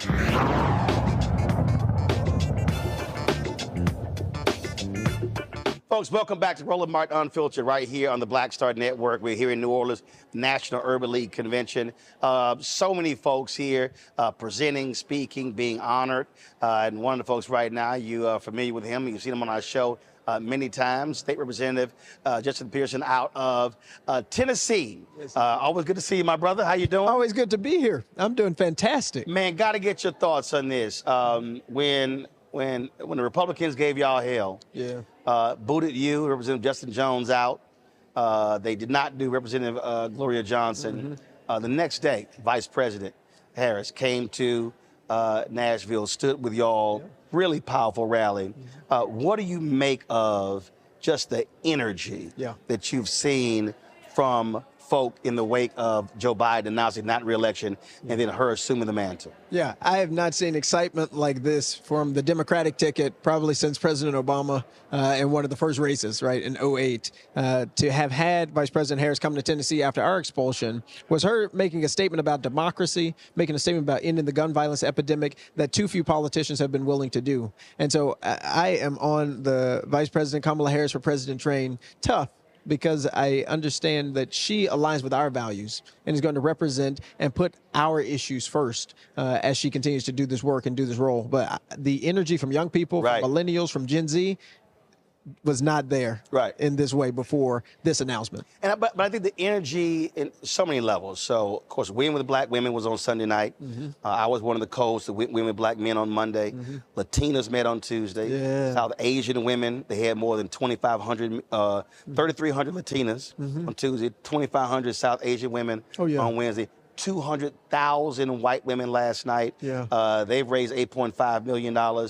Michael Skolnick is putting together white men. You had black gay men who were meeting, Gen Z's meeting. So what's interesting is all of these people are realizing they don't have to wait for somebody to hand them a baton. That's right. They realize, wait a minute, we can organize this thing on Zoom, on StreamYard, or a platform. That's right. Somebody just has to call a meeting. That's it. That's it. And sometimes that's what it takes. It takes the courage of somebody to say, wait, I have power. There you go. And I think when we are living in a situation where we feel so disempowered, you see the news, you see a white supremacist run for president, always on TV, it can deflate your own sense of authority and power that you have to actually contribute to make change, to have the courage to do something impactful. And what you have done, many congratulations and thank yous on behalf of black folk and this country, and what other people are doing, that fire that has been ignited in folks can't be stopped. And recognizing that we do have power in this moment in time is one of the best defenses that we have in a democracy. See, that's part of our power, right? People power. That people can do things that the government can't stop, that they can't silence you for, that they can't stop you from doing. And organizing, black folk have been doing that a long time. And so the fact that our siblings, brothers and sisters, and so many other communities are taking on that mantle and doing this work is extremely important, because it's going to be an expensive election, it's going to be an important election, and it's going to require all of us. And I think that solidarity that's being built across race, across gender, across class, across organizations is the exact thing that we need in this moment in time, because that's what the moment in time requires. There was a moment last night on the white women call that was quite interesting. And one of them said, black women know how to organize and mobilize, so we should let them lead. They're 6% of the population and have a more dramatic effect than we do, and we're 47%. Lord have mercy. Did she tell the truth? In fact, they actually connected and reached out to Joteka Edie and the black women to help them organize their call. And in fact, Shannon Watts, who put the call out, I had talked to Shannon the night before, and I said, hey, one of the limitations of the black women, their call, which they've been done for 4 years, they only did it in Zoom, it wasn't public. I said, when we did our call, I purposely said, we're gonna do it on YouTube, on Facebook, on Twitch. So I told her, make sure that y'all don't just stream in Zoom. So Zoom shut down several times, but they had almost 30,000 who were on YouTube. So she was like, oh my God, I didn't think about that, thank you for that. And so again, that's where I say, you use expertise and share it to help somebody else. And share it. And that's the thing. We got to realize power is meant to be shared. Resources are meant to be shared. But that type of thinking, which Democrats oftentimes think about more, but black women in particular have thought about more for generations, is what has gotten us to the place where we still have a democracy. Right? We can't forget that that 2020 election wouldn't have been won in the way that it was without black women, particularly in Georgia, particularly Stacey Abrams, who you know very well. And I think for white folks who are organizing and who are saying that they care in this moment, it takes that. It takes calling you. It takes calling black leadership and saying, hey, what is the best way for me to do this work? Because what we don't need for you to do is say, we just need black folk to lead, and so I'm going to sit down. It's like, we need black people to lead, and I'm going to help. I'm going to be a co-conspirator. I'm going to join you in all the ways that I can with my time, my energy, my resources, my power. And I'm going to follow you. I'm going to follow you. Because followership is an underrated form of leadership. Yep. And that is also needed. Follow. And in this moment, we all need to be following this black woman to the White House. And it's not without, and I know for white folk, y'all got to put something at risk. Black people put things at risk all the time. But for white people, when you meet Uncle Racist Joe or Jimmy or Fred or Ted or Racist Susie and Suzette, you got to say, no, I understand what's at stake. And I know my role here as a person of privilege, as a person with means, as a person who this country has been built to benefit, that I got a role and a responsibility to do this, and it can't just fall on the shoulders of black people. Also, I think what we have to do, I think we have to be very careful when somebody comes late to the party. Yep. So you take what happened in Tennessee. Y'all have been fighting, folks have been fighting when it comes to gun control. Yeah. The shooting takes place, and these white women wake up. They wake up. And all of a sudden, these white women are descending on the state capitol. That's right. And now all of a sudden, these white women start getting treated the way black folks have been treated. The whole time. So when they just sitting in a meeting, the whole time, holding a sign, and the Republicans kick them out. They're like, with state troopers. Wait, hold up. We're just holding a sign. Yeah. They got to see what mistreatment by police or abuse of power was. Looks like. And I think that absolutely, that has woken up. Oh, yeah. A lot of those white women in Tennessee, you now have folk who are running for office, That's right. who are challenging the Republicans They there, are. many who ran unopposed. And so I had some folk who was like, man, well, by the time the white women, I said, listen, I'm not going to sit here and say it's about time. I'm just happy when somebody decides to say, I'm in. I'm in. And that we need to, as people who are in this movement for justice rooted in love, we need to welcome everybody whenever they come in. Because people have been at this plow longer than I've been alive. Right? Same. And it's only been because people were at the plow when I was doing something else, when I wasn't paying as much attention, when I wasn't reading as much, when I wasn't engaged as much, that the moment that I was able to come in and help fight a pipeline in our community, right? It was folks who were organizing for decades around environmental justice, right? Like the courage that we had in Tennessee with the 7,000 people marching, they're black moms who have been going to that state capitol for decades, asking for them to do something about gun violence. And so we just have to be humble in some part and just remember somebody was doing the work before you got there. That's right. And for white women and for white folk who are joining, welcome. And it's time to put your hands on something, because there is, the book says, right, that there's a lot of work in the vineyard for people to do. But I think we welcome people wherever they come, when they come into the movement, because there's so much to do in this moment in time. I've said this a lot to folk who are millennial and Gen Z, because and I know you hear it as well. They'll be like, man, I'm so sick of all these old folks running. And my response is, old folk vote. I'm like, vote. You can be mad, but the highest voting group is 65 plus. 65 plus. The second highest is 55 plus. I said, you millennial Gen Z, you actually have the numbers. That's right. But if you don't use your power, That's right. you can't get mad when you had, man, why we got a Joe Biden? I said, let me remind y'all, there was 15 other people running. It was. You had a choice. Tell the truth. And so that's the thing. So how do you convey to millennials and Gen Zs, you have untapped power. That's right. Don't complain. Do what them 65 plus folk, they use it. They use it every time. Older folk use their voice and they use their vote. And what I've learned, they show up. They show up. That's what I'm saying. Democracy isn't just going to the polls. Talk about cutting Social Security, Medicare. Folks will be starting to call. They'll find out how to send emails. They will go to the Congress. They will go wherever they need to go to defend what they know are there, or what we know are rights that people have earned and fought for. You're going to love this. So when Jesse Jackson Jr. was in Congress, a group of young folks came to him. Man, if you don't do this, and we gonna vote you out. Jesse Jr. said, y'all ain't gonna do a damn thing. Yeah. He said, you see that building right there? He said, that's a high rise. He said, in that high rise, he said, old people, and they mostly women.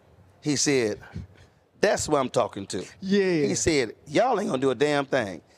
What he was trying to get them to understand is, he said, all them old black folk, they going to the polls. They gonna come out that high rise with their walkers. And they scooters. With their scooters, he said, and they gonna vote.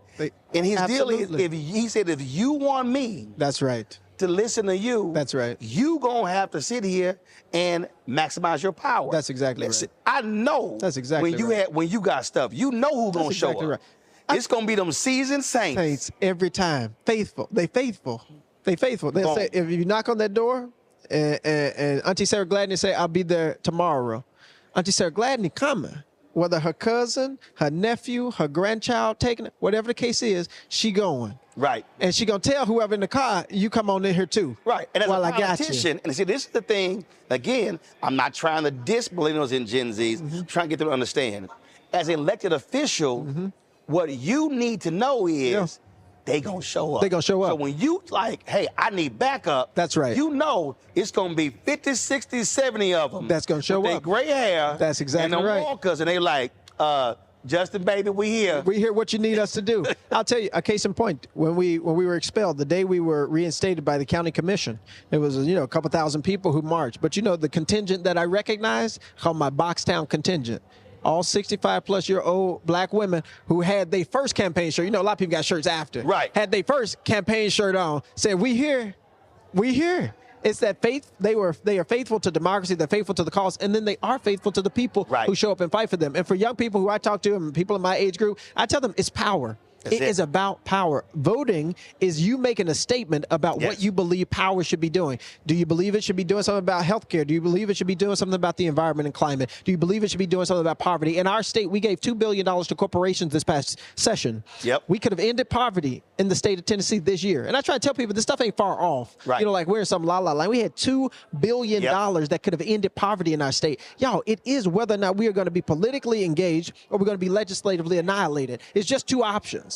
And so we have to vote, and then we have to show up at those county commission meetings and those city council meetings, school board that's meetings. The piece. What I say is, voting is the end of one process and the beginning of another. Yes. You can't. It's not just, well, I voted. No. You got to then be at that council meeting, that school board meeting, people county commissioners meeting. Come on. And because the reason I understand that my parents were co-founders of a civic club. Seriously. Right, and they, never went to college, but they partnered with other people. They cared about their community. So at 7, 8, so I testified, I spoke at the city council meeting, 9th, 10th grade? Maybe I was in the 8th grade. I remember a black city councilman, Ernest McGowan, when he came to our Catholic Church Bazaar, and I was jamming him up on some cuts. And, he answered my first question, my second question, but I hit him with the third, fourth, and the fifth question. Yeah. And he couldn't answer. I said, next time you come to this church, I'm going to need you to have some answers. And he was looking around like, who the hell? Yeah, is this? You a kid. Who is this and where he come from? Right. He was like, who is this? But that's only because of what I saw. And so what I'm always trying to explain to millennials and Gen Z is like, yo, you can't complain because them old folk are in the game. They in the game, they've learned the game, they understand the game, and they know how to hold people accountable to it. And all I'm trying to get younger people to pay attention to, and even for like our seasoned saints who are engaged with me and they're super supportive, I'm like, y'all, but if the road ain't paved, and that ain't a state road, that's a city councilor there you go. Need to call into our community. Or if you're in a rural area, that's a county road. A county road. So you can't call Justin. That's the county commission. It's the county commission. But they're like, but you respond. I said, so you know how you get people to respond? Right. Every second Tuesday, they have those meetings. And it's something called public comment. Boom. And it's time for me to come see you. So I told them, I said, we can organize a carpool. There you go. And let's 10 of us go. I'll take 10 folk, 10 good folk to say, hey, we tried to get in touch with you. And we have to make power more accessible to our community. Yep. Because when you have gotten conditioned to being disempowered, I think it takes some retraining and some re-education about like, y'all, we are the ones who continue to change and transform America. Yep. Like it's black folk who did march, who did show up, who did hold mayors accountable and leaders accountable. Like that is a part of our inheritance. Yes. And reclaiming that in this moment, I think, is so important, particularly when you see on the national level what's happening and the move toward authoritarianism. When you look at state houses and you see the moves toward authoritarianism, it's like, so where does power really reside? Right. These state houses, these city councils, these county, who's banning books? It ain't the right. president of the United States, y'all. That's your school board. Right. And like it's our You got some resistance. school board election with 200-300 votes. 200-300 votes. You telling me we can't get 10 churches together? Boom. And go elect who we need to There be you go. elected at the school board? And those votes matter so much because they're lower turnout. Yeah. And so, yeah, you vote for you, but you vote for the what? 300,000 people Yep. who ain't coming up? Like those elections have, I supported a candidate for city council this past election. She had to do a runoff, close runoff. She won by 14 votes. Boom. One church bus. Boom. 14 votes. It's like those 14 people just changed the direction of the city council. There you It go. turned our city council to a majority woman city council for the first time in Memphis and Tennessee history. It's like, yo, we have power. We got to 14. reclaim it. 14. I never Yep. forget it. A church van. Yep. A church van did it, but we have to relearn Yes. that, like, oh, wait, it's the person who I can see. It's the person who I can go and meet who actually can help to change Yep. and transform my life. Yeah, well, I try to, as much as I can, tell millennials and Gen Z, this is not hard. No. It's actually not hard. No. You just got to show. You just got to show. Do what those who came before us did, and we're going to be all right. All right, Doc, always good to appreciate see you, man. Keep swinging. Hey, we doing it together. Yes, sir. Hey, I appreciate it. Thank you so very much. Folks, got to go to a break. We'll be right back. Roland Martin Unfiltered on the Black Star Network, live at the National Urban League Convention here in New Orleans. Back in a moment. Next on the Black Table with me, Greg Carr. Democracy in the United States is under siege. On this list of bad actors, it's easy to point out the Donald Trumps, the Marjorie Taylor Greens, or even the United States Supreme Court as the primary villains. But as David Pepper, author, scholar, and former politician himself says, there's another factor that trumps them all and resides much closer to many of our homes. His book is Laboratories of Autocracy, a wake-up call from behind the lines. So these state houses get hijacked by the far right, then they gerrymander, they suppress the opposition, and that allows them to legislate in a way that doesn't reflect the people of that state. David Pepper joins us on the next Black Table, here on the Black Star Network. What's good, y'all? This is Doug E. Fresh, and you're watching my brother Roland Martin Unfiltered as we go a little something like this. Hit it. It's real. Welcome back to Roland Martin Unfiltered on the Black Star Network. We're here at the National Urban League Convention in New Orleans. My next guest knows this state quite well. You hear his voice. He sounds like he's from here. Joining us right now, retired Lieutenant General Russell Honoré. Man, how you doing? Welcome to New Orleans, Roland. Glad to be back. Glad to be back. When we last talked, I talked about you doing some stuff with the VP to help Biden Harris. Well, now she the nominee. Absolutely. What a blessing. Absolutely. Talk about what you've seen over the last few days and how just so many people are just hyped. I think for good reason. The message is clear. Freedom. We can identify with that. We've been doing that for 238 years. And that covers a variety of things. Solidify our freedom. You know, we went from wanting to ride on the bus, to go to the front of the bus, to drive the bus. All that were fights. To get to manage the bus, now we get to own the damn bus. Mm-hmm. I mean, that's the struggle of our people through our history. Yep. From day one, the Declaration of Independence said we were free. It never happened. And we're still struggling because now that we do have upward mobility, we can live in their part of town, we can get good black jobs. Now people questioning our qualifications. So her message is clear, freedom, with good justification. People want the right to choose. People want to marry who they want. People want to live with it. People want to go vote without multiple justifications of your opportunity to vote. Because this has come as a long struggle. Mm-hmm. For direct reason, we know Kennedy got killed over this. Martin Luther King got killed. Evans got killed over this. All these people were slaughtered trying to advance the freedom for all people. That's right. So I think we're at a great moment in history to put the first woman in the White House, and some people got some hang up with that. Your mama was a woman. Some of you got baby girls. This is your normal process. It was going to happen. We had female mayors, female governors, female county commissioners. Get over female state rep, female state senators, female U.S. senators, female members of Congress. Come on. But when you hear the rumble and the bumble, there's a large part of this cult that don't think that's a place for a woman. They want them in the kitchen. And women. They want them in the kitchen and pregnant. But the thing is, there's some women who believe that. Yeah, so there's a large portion of that 50% of America. America didn't change.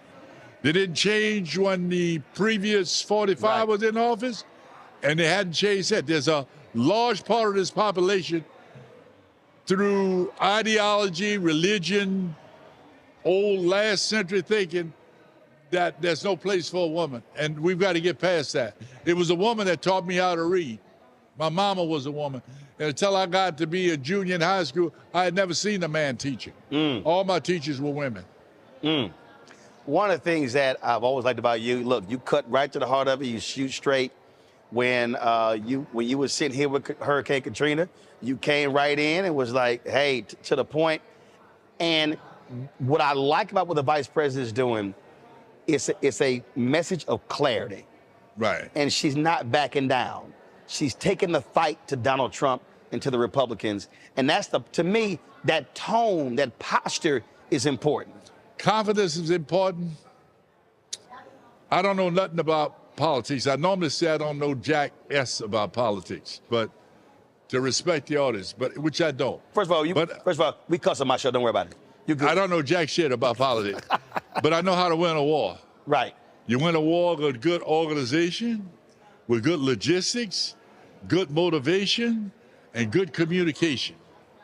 And every presentation, you got to bring out the past, emphasize the present, and focus on the future. You got to make people, they may not remember everything you said, but they need to feel good once you've said it. And she's got that tone. It's magic. Right. It's built into her persona.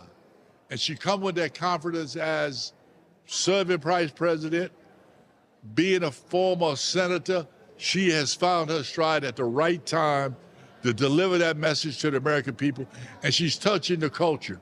That 51% of the population, she's touching women. And the other side is almost like a suicide They're mission. repelling women.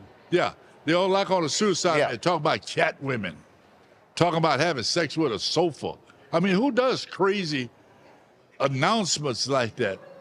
And that women ought to, that you ought not be able to vote if you don't have babies. Wanting federal troops to be tracking women leaving the state for reproductive rights. They're going absolutely batshit crazy. Let them keep talking.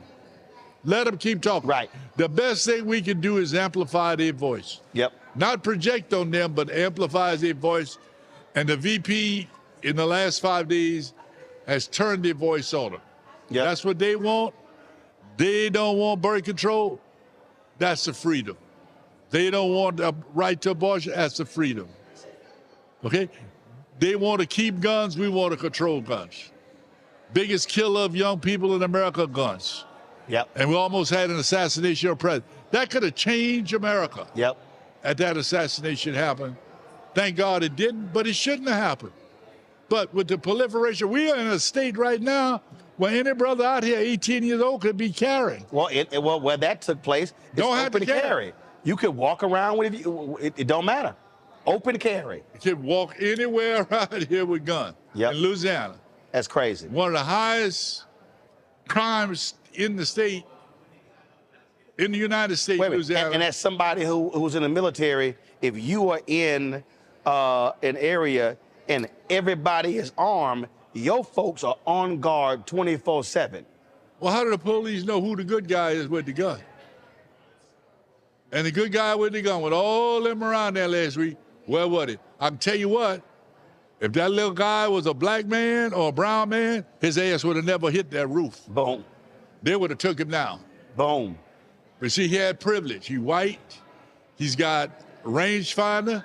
He could get away with it. Yep. But their own shit messed them up last week. Yep. Because they assumed he was okay. He's just a little country boy. Mm-hmm. End up almost killing a former president of the United States and killed some good people. Yep. Kill one man, injure two others. Good people. Absolutely. They're just practicing their choice of politics. But by all and large, those good people, they shouldn't have been shot. But I tell you what, if he was black or brown, he'd never made his ass on that roof. Mm-hmm. Absolutely. He wasn't a draw of breath.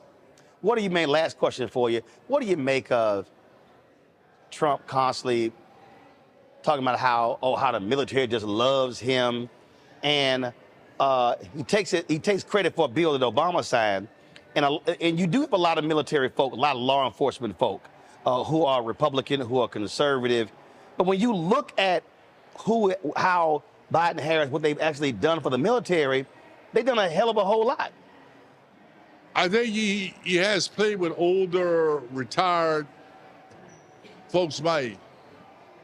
We got a list of generals and admirals this big said, don't let that SOB back in the White House. Well, he just said he wants to replace the generals with football coaches and NASCAR drivers. Let him keep talking. The more he talk, the closer we know who 47 going to be. You understand? Let him keep talking. We just need him to continue to speak his mind. Because when he go to talk about sharks and boats and Hannibal Lecter, let him keep talking. And what scared me, though, is this vice president. The guy might be smart, he might be intelligent, he got the... That boy's stupid. J.D. Vance. Who come up with stuff like cat people? Criticizing ladies and single ladies with cats. One I heard this morning was, he said, well, if you got children, you ought to be able to vote for you and all your children. And if you ain't got no children, you get... What kind of sun, moon book he been reading? Right. Now, the reason I think he need to quit now is suppose some stuff happened and Trump wins. Suppose that happened. Worst case scenario, he wins. That guy gonna be close to the nuclear code and talking about you can't vote unless you got children. Right. That boy's stupid. Sustained. He should not be close to because stuff can happen. Absolutely. He could end up with this fool. Right. He should not be that close to the nuclear code. He need to go. But this is what happens when you have Don Jr. as your HR guy. Right. Look out with that next term. General, God bless it's y'all. Always good seeing you. Get off your AZZ and go vote. I don't care what happened. Take somebody with you. And my message is all over social media. I don't use a real word. Get off your AZZ, go vote, take somebody with you. Be a hero. There you go. God bless America. Folks, we'll be right back. Roland Martin Unfiltered on the Black Star Network. Good job, good pay, good life. Would you be willing to walk away from it to achieve real wealth? Well, that's exactly what this woman did. And boy, did it pay off. Once you make the decision that this is the direction that you're going to go in, I do believe that there's power in having a decided heart. Hear her story on The Next Get Wealthy with me, Deborah Owens, America's Wealth Coach, on Black Star Network. On a Next, A Balanced Life with me, Dr. Jackie. How are you being of service to others? Doing for someone beside yourself is such a big part of living a balanced life. We'll talk about what that means, the generation that missed that message, and the price that we're all paying as a result. Well, now all I see is mama getting up in the morning, going to work, maybe dropping me off at school, then coming back home at night. And then I really didn't have any type of time with the person that really was there to nurture me and prepare me and to show me what a life looked like and what service looked like. That's all on a Next, A Balanced Life with me, Dr. Jackie, here at Black Star Network. Fanbase is pioneering a new era of social media for the creator economy. This next generation social media app with over 600,000 users is raising $17 million, and now is your chance to invest. For details on how to invest, visit startengine.com/fanbase or scan the QR code. Another way we're giving you the freedom to be you without limits. Hi, my name is Freddie Ricks. I'm from Houston, Texas. My name is Sharon Williams. I'm from Dallas, Texas. Right now, I'm rolling with Roland Martin, unfiltered, uncut, unplugged, and undamn believable. You hear me?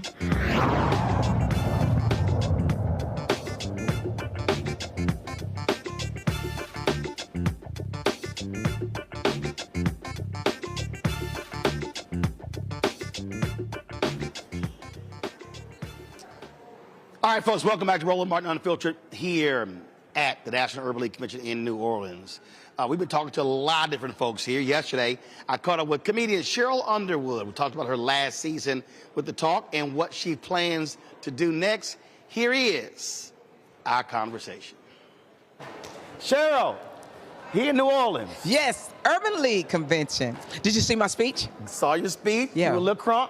Yes. Did you like it, though? Oh, yeah. And you like the content? A couple people came out, they said, I didn't know Cheryl was that good. She was on fire. I'd like to do more of that. I love being on The Talk on CBS. I love being in radio and everything. I love what you're doing. And now I want to do more of that, especially now more than ever, coming from our Grand Boulay in Indianapolis. You was talking about my sorrow. About being crunk. Yes, we were. Like the vice president was one of y'all. Well, she is one of us. She is a member of one of the sororities. There you go. And we know as Greek members, we are studying history, but we about to make some history, taking souls to the polls every day. We got to register people. We got to make sure that everybody know. Don't talk about you're not going to go. You have to go now. Right. It's the turnout is what's important. And I know I didn't have a lot of time, but what I want our people to understand, this is not just about the presidency, because she's going to need the Senate, she's going to need the House, and they're going to need all of the neighborhoods, because what they did was they put the judiciary in their pocket. Am I right, Roland? Yep, that's it. That's Absolutely. right. So that's why you have no place to go when they've gone too far. Speaking of place to go, the talk is ending. Yes. So where are you going? What are you trying to do? What are you going to do? Well, right now, I'm focused on our last season and making it. You've been on how long? I've been there since season 2, so this is my 13th season, Wow. it'll be my 14th season. Wow. And I thank God for being selected to be on the top, but also to bring some fun. I always like to enlighten, educate, empower, and entertain. Yep. But I love bringing us. Yeah. You know, a lot of people was like, Cheryl Underwood about to do the talk, especially on CBS, because we're one of the most conservative networks. Right. And people were shocked, but somebody very high up must have seen something in me and believed in me, and now I get to do other things. I'd love to do what you're doing. I'd like to have a little bit more relaxed language. I'd like to be Roland Martin and Bill Maher together with a little bit of Cheryl Underwood. You think I could do it? Well, we do a lot of cussing on my show. Well, you know. But not like we about to do. It's going to be the Miss Pat. It's going to be merged, Miss Pat and Cheryl Underwood. But here's the thing. I think the door is open for a lot of commentary, also a lot of news discussion, and to move the discussion into, let's talk about what we have here. You have the sponsors who are supporting things in the community that gives clarity. I love that you give clarity. I like to do something like that. Well, I think that, also we're now living in a world that, listen, when one opportunity ends, it's not waiting for somebody else to say, okay, we're tapping you now. Yes. That was a thing for me when CNN ended a transition. We went to the Daily Show on TV1. When TV1 Daily Show ended, I said, fine, I'm launching my own. I just don't believe that we have to wait for somebody else to say you're worthy. Absolutely, and that's why my company is developing content, cooking shows, animation, unscripted. We have scripts, we have TV show scripts, we have movie scripts. What you got to do is you got to sell one for everybody else to go, what else do you have? But also staying in community service, and that's one thing I applaud you on. You stayed in community service. You gave community service with clarity. And that's what we need, because a lot of people, they doing the talking points, or now some people, you'll be on something until they don't need you no more, and then you want to come back home, and we looking at you like, what? Really? That's right. That's what we doing. That's what we doing. That's right. That's what you're trying to do? That's right. That's right. Well, and I always say to folk, never ever, never lose the touch with your base. Absolutely. Tom Joyner always said, He said, if you take care of your people. That's right. Your people will always take care of you. You saw what happened that day, where that was the power of God saying, servant, peace be still. And I know everybody in the street had their hand on that computer like, no. I sat there. And one day I'll talk about it, probably in a book or something. And I totally agree with you. I felt my community telling me, you are doing good. Don't react. Don't react. You cannot react because you're playing into a stereotype. Back to our future president, Kamala Harris. If she reacts to things, see that, see that, see that, we're the only race of people that got that, see that, see that, see that, right? And that is not even our own people will say that. That's right. That's exactly right. So to me, everything I've learned over at CBS, everything I've learned from my colleagues, and you mentioned radio, I wish that there was a place for us on terrestrial radio, because it's still in our cars. It's still in our homes. And black people do not believe that Jesus is coming back until they hear it. Until Roland Martin say the Lord is coming back. Where will he be, Roland? Yeah, I mean, I tell people that, and look, even maybe radio has changed. Yeah. When I look at it politically, I mean, the reason I actually started this show, one of the pieces was I knew that Tom was retiring in December 2019. Right. And I looked at all the other shows out there. Yes. And none of them were as heavily focused on politics and community as Tom was. And I said, we gotta have something for 2020. That's right. So here we are now in the second presidential cycle. That's I launched this, and that literally was a focus, that you gotta have something that is deeply rooted in the community. And you can still interview entertainers. You can still, when you talk about pay disparity in the entertainment business, and especially black women, you have to have a place to go to talk about that. And the other thing too, Roland, is I got to give it up to you, because you never strayed from your brand, you know. And you can have a Roland Martin and a Charlemagne, right? And a D.L. Hughley. But then that needs to be a panel election night. And then let's get these sponsors to understand you can still be your product, but sponsor. Am I saying it right? That's the hardest part. I mean, I got a call the other day from a brother. He was like, man, he said, you know, you gotta have more advertisers. I said, brother, I said, we've been engaged. I said, this show will be 6 years old in September. I said, we've been in a battle for all 6 years. Right. I said, we've met with all the agencies. That's right. We met with Dentsu. That's right. Publicis, Group M, Horizon. Right. We met with all these folk. I said, it ain't easy as you think. That's right. And he's like, well, you gotta go directly to the company. I was like, you think we haven't done that? Right. You know, I'm like, I said, and then it's like, well, you do, well, brand safe, you do news. And I'm like, yeah, but I see your ass on Fox. Thank you. I see your ass on Fox News. Thank you. And so that's what I try to explain to our people. So when folk come up to me, they were like, man, you know, we need. You should have this. We need our own thing as big as CNN. I'm like. But are you gonna support it? Right. And I'm like, yeah, but CNN doing 800 million. Right. I'm like, MSNBC doing 800 million. Yeah. Fox doing 1.5 billion. I'm like, Doc. Oh, then they're like, man, you begging the white man for advertisers. I'm like, fool. No media property runs without advertising. That's right. And so, but we spend our money on the same products. That's right. And so I'm like, you have to understand. That's right. You can't be spending money on products. That's right. That's right. And those folk don't spend money on black-owned media. Absolutely. Absolutely. Because we're that dedicated customer, but we need to rally around us. And see, I want all of us to eat. All of us to eat. Disney can't eat all of the advertising money. That's right. That's right. I want, if you got a show, I want it. That's you right. getting some, That's me right. getting some, black papers, black magazine. All, That's right. So I ain't got a problem with everybody eating. That's right. I Let don't us believe. share. I don't believe in this. That's right. Oh, I'm the only one. That's only right. give it to me. I don't do all that. But we need you here, and we are ready to turn out this vote. Was reclaim our vote right here at the Urban League. Well, what we do is I've been using since I was at TV One, and my thing is very simple. You got one vote. That's use right. it. Use it. Okay, we need to end right there. That was a word. That was a word. Now we need y'all to come on and sow a seed. Come on, somebody walk down. I love you. It's always good seeing you, baby. I love you, my alpha brother. I appreciate it. And listen, I want you to, now that I know I got you. Find something else to do. Listen, Tyler Perry just had a meeting with 50 Cent. The first time they ever met. And Tyler Perry told me, he said, we were talking one day, he said, Roland, You could think about every major person in Hollywood. I offered to sit down with all of them to lay out the blueprint how I built this. Yes. He said the only person who took him up on his offer was Kevin Hart. Really? So 50 Cent recently met with him, same thing, because 50 trying, you know, what he's doing down in Shreveport, he met with Tyler about that. So my deal is, I'm always sharing. I had a brother tell me, he said, man, you should charge me. I said, no. I said, I ain't gonna do that. Right. I said, I'll sit down with somebody and walk them through and say, hey, this is how I built it, and this is how you can do it. So. Well then, okay, so we'll chat, what baby. camera I'm looking at? What camera I'm looking at?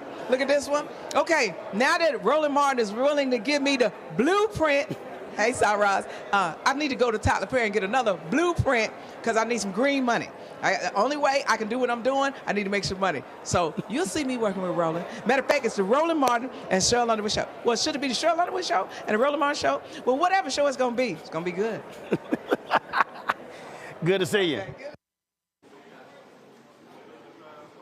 All right, folks, got to go to a quick break. When we come back, we'll talk with Basketball Hall of Famer and New Orleans Pelicans executive Swin Cash. That's next on Roland Martin Unfiltered on the Black Star Network. Support the work that we do, folks. Please join Bring the Funk fan club. You can see your check and money order. P.O. Box 57196, Washington, D.C. 20037-0196. Cash App is $RM Unfiltered. PayPal R Martin Unfiltered. Venmo is RM Unfiltered. Zelle, Roland at RolandSMartin.com. Roland at RolandMartinUnfiltered.com. We'll be right back. On a next, A Balanced Life with me, Dr. Jackie. How are you being of service to others? Doing for someone beside yourself is such a big part of living a balanced life. We'll talk about what that means, the generation that missed that message, and the price that we're all paying as a result. Well, now all I see is mama getting up in the morning, going to work, maybe dropping me off at school, then coming back home at night. And then I really didn't have any type of time with the person that really was there to nurture me and prepare me and to show me what a life looked like and what service looked like. That's all on a next, A Balanced Life with me, Dr. Jackie, here at Black Star Network. Hey, it's John Murray, the executive producer of the new Sherry Shepherd Talk Show. And you're watching Roland Martin Unfiltered.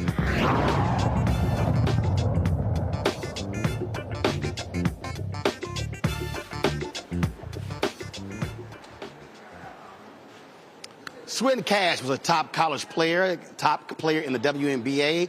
She is now a Naismith Hall of Famer. I had an opportunity to catch up with her yesterday here at the National Urban League Convention in New Orleans, where she is an executive with the New Orleans Hornets. Swin Cash, what's going on? Not much. Happy to be here. Here in your city. Yes. And I saw the other day, so what's this new job you got? You know, a little promotion here, a little promotion there. Little promotion.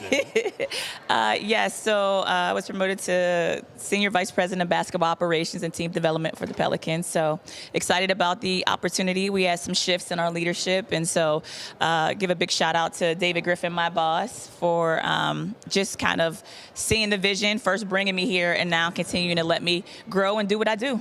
Gotcha. So what do you do? You know, that's a good thing. Every time somebody asks him this, he always she's the god of everything. And I think sometimes with women, with black women, as you know, we can just do a bunch of things. I think because I've played the game, having the ability to, from an organizational standpoint, drive our culture, right? And so dealing with everything from a hybrid role on our business side, anything that touches our players, touches our building, what does that look like from our branding, our marketing, and connection with our guys? The other piece of it is our roster building, right? Being able to evaluate talent, helping with our trade deadline, free agency, and draft. That's kind of from a leadership standpoint where I'm at, but also preparing myself hopefully one day for the next step, and just learning a lot from my current boss and David Griffin. What's that next step? You want to be a general manager of a team? You know what? I think the next step is, every NBA team is different. There's presidents. Some people call presidents. Some people call GMs. At the end of the day, it's about continuing to grow so that at the end, you're the person that's the final decision maker. So I'm continuing to learn, continuing to grow, and hopefully I'll have the opportunity one day. What is that learning curve been like? Because obviously, look, you played the game, you're in the Hall of Fame, but the business side of the business is totally different than the show side. And I think what's helped me out a lot, and I want to give a big shout out to Isaiah Thomas for this. Many people don't know this, and I'll tell you this story. When I was retiring from the WNBA, my path was already set. I had laid the groundwork down for years in television, as you know, and so I had deals on the table ready to make that next step. Recently married. Which is the natural step for most players when they retire, to go into television analysis. Natural step. And the thing is that I had been doing television the same time as I've been playing, because for me, it was want to have my own show, want to be able to cover sports, and I want to control my time. Those were the three things. So when I was in New York playing for the Liberty, Isaiah Thomas, who was president at the time, him and I would have discussions all the time. And he's like, your mind just understands the business side. And so he went to my mom literally at my retirement and was like, I need you to help me get her to work for the Liberty, because she has the ability to be on both sides.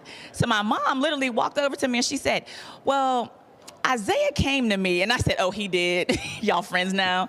And she's like, Isaiah came to me. And is there an opportunity for you to do this? Would you like to do it? And I said, Mom, I already had my pathway laid out, but I prayed on it. I went back to Isaiah. He said, we'll make it work. We'll figure out a way. So I was able to do television and create a job, the first ever in the WNBA, Director of Franchise Development, where I worked on the business and the basketball side. So I had those key learnings for a few years. And when this opportunity came with the Pelicans, and I sat down with David Griffin, my boss, I'm like, look, I want to learn the functions of operations on the basketball side. There you go. Because Isaiah told me, he said, you know the game. What you need to do is go and learn everything every department needs to do, because once you learn that, everything else is easy. There you go. And so my boss was like, oh, okay, well, you also understand the language of the business side.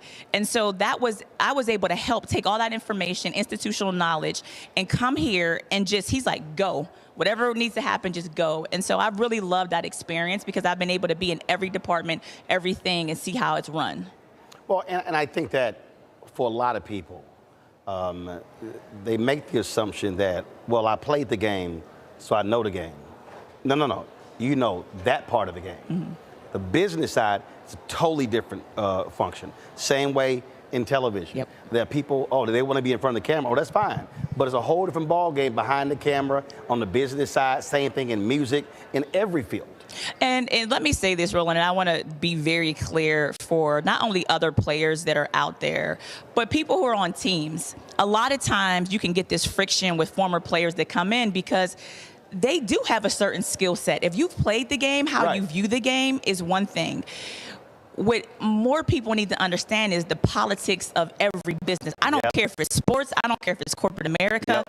And I've had some great mentors, great advisors that always steered me in that direction. You learn this, you're going to be able to get anywhere you want to get to. And a lot of times athletes, we're not shown the political side. We're not shown the business, the mechanisms of things. And so that's another way to keep you out.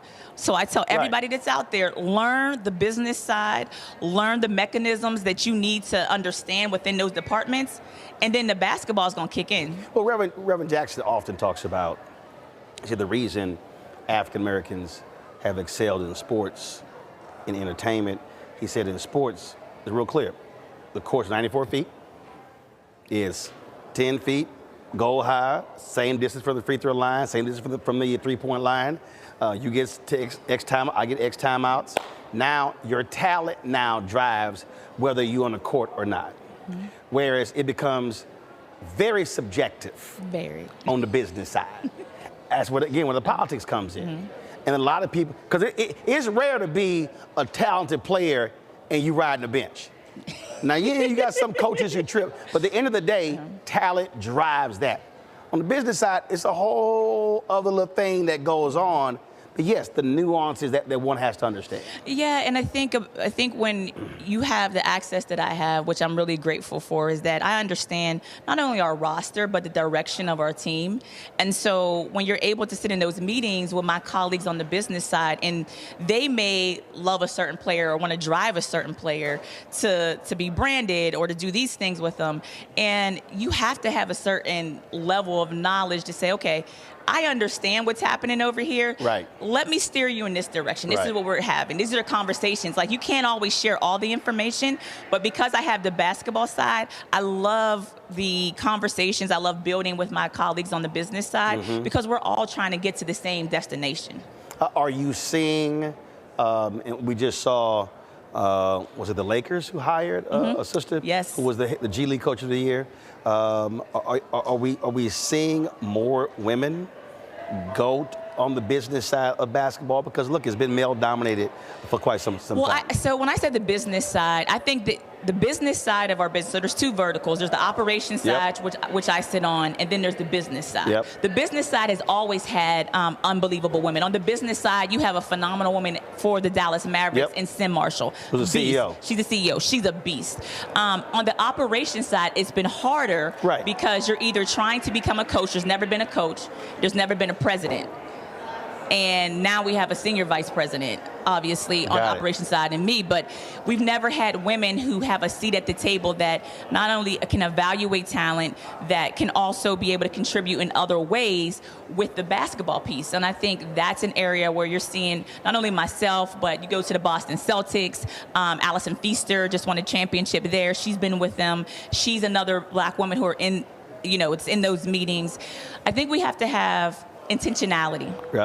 Because for me, hiring women is not just a gift to a woman. Hiring women, whether it's in coaching, whether it's in the front office, is good business sense. And so my challenge continuously is for not only us to get better in those spaces, but every team. And I think Adam Silver has done a great job from that standpoint of letting that message be heard. We need more women to have these opportunities. And that's one of the reasons why I started She's Got Time. And are you communicating with other former players and current players to get them to understand that, hey, what you said, I was thinking about broadcasting, but hey, this is another avenue for you? Absolutely. And I think my platform, She's Got Time, is the reason why I started this, is for women to see other areas of the business they can get into. Like, we have some girls at Tulane Law that's come to my summit, and their understanding is, I want to become an attorney. But now they look at the sports world, they're like, wait, you can be in branding, you can be an attorney that's doing trademarking, you can do all these different things. And for me, it's giving them the access and seeing the opportunity. So that's one. And I think the second part of it is as women are playing the game, I think the WNBA is getting more intentional about this, letting players know, set yourself up. There's sometimes internships when you're not overseas. There's opportunities to be on these teams. And so that's what my hope and my goal is. Got to ask you your thoughts on what's happening with the WNBA. You look at the All-Star Game ratings. You look at the response, not only to Caitlin Clark, but also Angel Reese, other players as well. And one of the things that I keep reminding people, the reality is no one or two players, or 3 or 4 or 5 players, somehow creates the league. I always tell folk, yes, did Magic and Larry Bird save the NBA because where it was when they came in? Yes.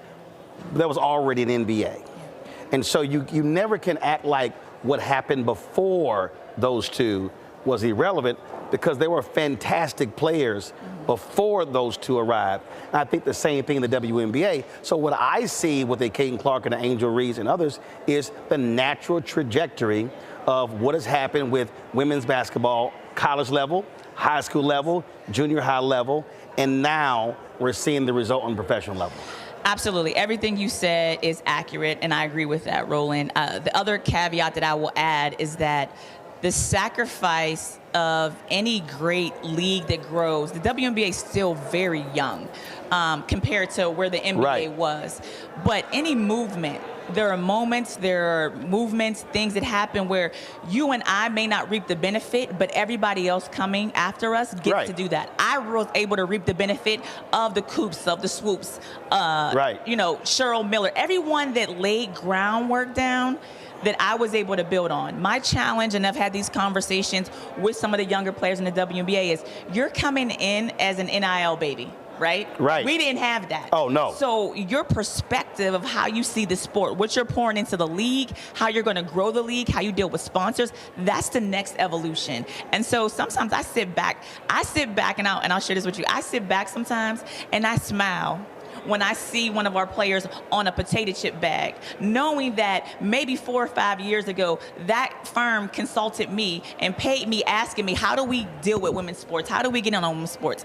I may have gotten that check, but I know her on that potato chip bag got a bigger check. That's where I sit there and I'm just like giddy like a kid. Yeah, but also your consulting then created that. It's the thought team. And so that player can't act as if, oh, that's just all me. No. There was some folk who were seeding, who were fertilizing, who were plowing the fields to create that opportunity. Yes, and I think the women of the W get that. I remember sitting with Vividly in Miami. I was scouting down there in Miami, the Miami Heat, and I had a conversation with Asia Wilson, and I just remember just how proud I was listening to her thoughts.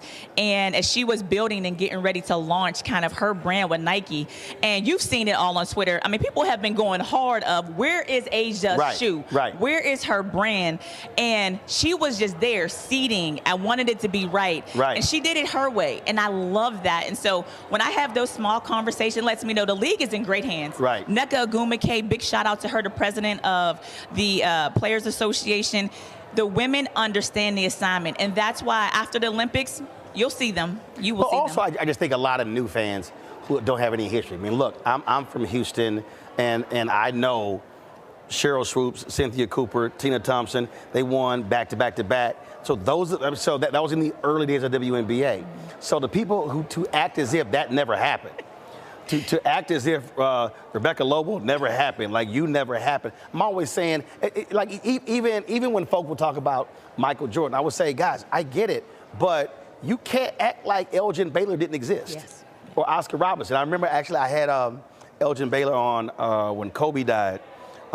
And we were doing the tribute, and I asked Elgin, I said, well, okay, Elgin, I said, if it was a one-on-one, he's like, oh, no, Kobe would have got beat. And folks are like, oh, man, what this dude talking about? And I'm like, I don't think y'all understand what kind of ball he is. And that's the thing that always just drives me crazy, when people don't have a respect for the game and who came before certain players. You know what drives me crazy is people who don't have a respect for history. How about that? Yeah. Because we seem to see it a lot nowadays, is that our society, because things are at our fingertips, is that they just living in the moment. And that is why we have to continue to tell our stories. That's why you're so important. Your show's so important, not only for us as a people, but as around the world. Like, the best thing is to go out of the country and they don't forget.